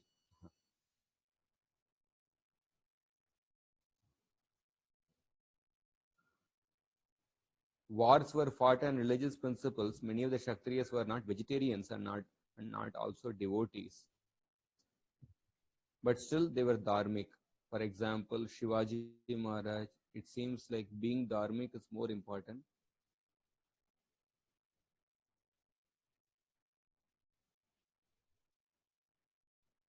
See, we have to harmonize between dharma and prema. Like Pandavas are the right example. Pandavas were devotees of Krishna, and they also respected the system of Krishna. That means they respected the system of dharma. So essentially, like sometimes a person may be a devotee of Krishna, but he may not respect the system of Krishna. Yeah, but yeah, at least is a devotee of Krishna, but he should also respect the system of Krishna. Like Bali Maharaj, he was a devotee of Krishna, but he did not respect the system of Krishna. He forcibly occupied the throne of Indra by dethroning Indra. But it was against the system of Krishna, because only one who performed 100 Ashwamedha Yajna can become Indra. So therefore, that we have to harmonize between dharma and prema, and that is what Bhagavad Gita, in one sense, the core of Bhagavad Gita is what? Mam anusmara yudhyacha. Arjuna did not want to fight the battle, but Krishna said, remember me and fight. That means you have to harmonize between the prema and the dharma. So Arjuna had Krishna to guide him historically. But historically, Kshatriyas or administrators had Brahmins as well as administrative council. In the running of Vaishnava organizations, how can the principle be practiced? Yeah, this is also an important question. The sense that many times, yeah, historically speaking, we would see that Kshatriyas, they would take guidance from the Brahmanas. The Kshatriyas would take guidance, they would actually put themselves subordinate to the Brahmanas. The Brahmanas, they would give the vision and Kshatriyas would implement the vision. And the combination of the Brahmana and Kshatriya, and that is what the last verse of the Gita, Yatra Yogeshwara Krishna, Yatra Partha Dhanurdharaha. Wherever there is Krishna and Arjuna, there will be prosperity, justice, etc. So Krishna played the Brahmanical role of giving guidance to Arjuna, and Arjuna played the Kshatriya role of implementing that. So wherever there is a cooperation between the Brahmanical vision and Kshatriya power, there will be great prosperity. But sometimes what may happen is that in the modern institutionalized setting, sometimes those who are managers, they may overpower they may actually try to control the Brahmanas. So that is one of the maybe drawback of, or sometimes to some extent or to a greater extent, sometimes instead of the managers putting themselves subordinate to the Brahmanas who can give the spiritual vision, but when the managers, when they overpower the Brahmanas, then there can be actually like there can be a problem in the, because those who are Kshatriyas, they may not have the goodness to see the, they may not have the goodness to have the longer vision, far-sighted vision. But the Brahmanas, they may have the far-sighted vision, but the Kshatriyas may be lacking that submissiveness towards the Brahmanas. So therefore, when Prabhupada told implementing Varnashram also means this principle of that not that the Brahmanas are controlled by the Kshatriyas or the managers, rather the managers, they voluntarily put themselves subordinate to the Brahmanas. But somehow in the modern setting, it's a really hodgepodge many times. Like for example, a sannyasi is supposed to be independent in the entire Varnashram society, but in some certain dharmic societies, sannyasi may also have to report to people. So that is not the normal Varnashram setting. So these are all different drawbacks actually.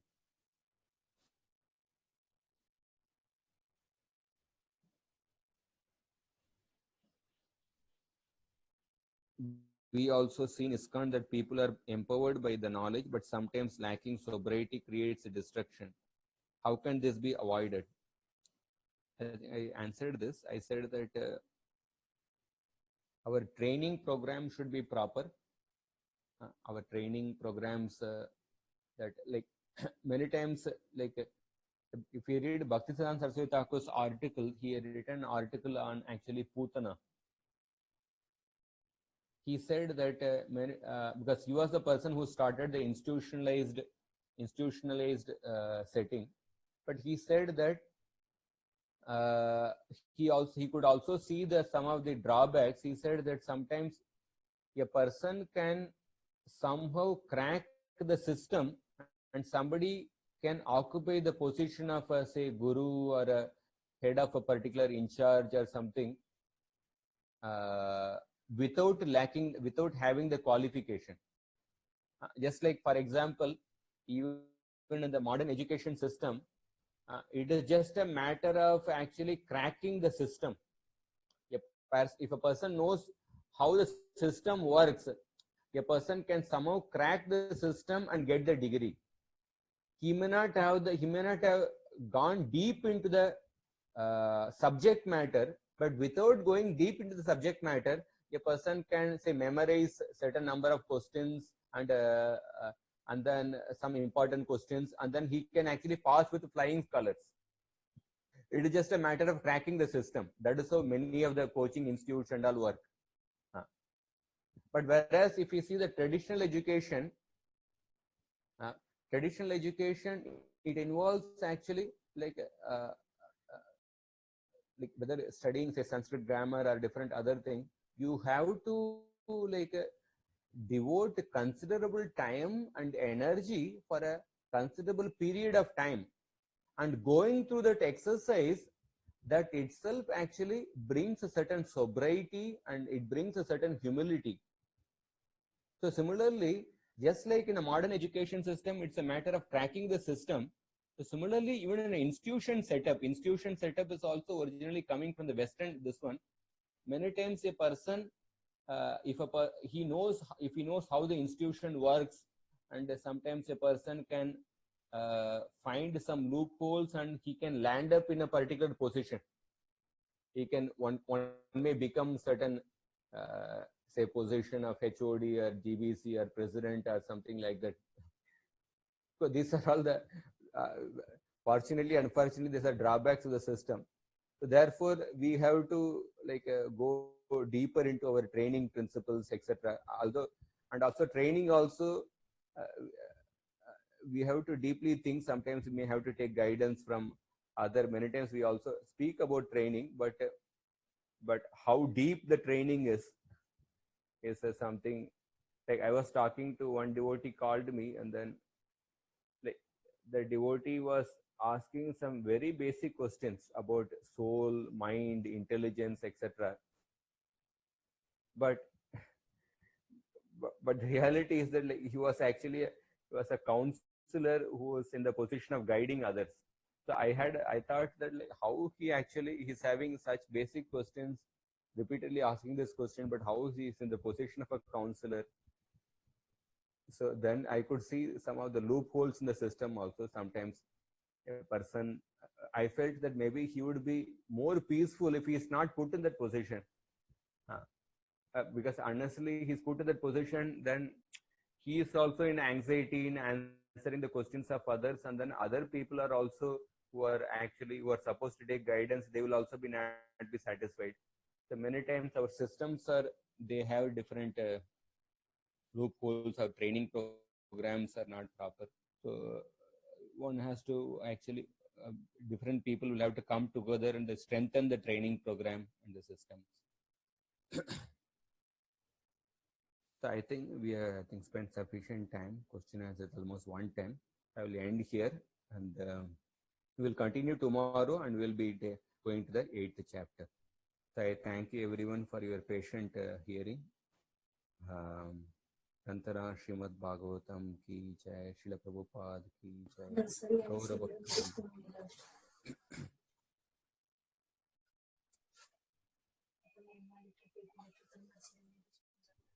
सगळं होतं.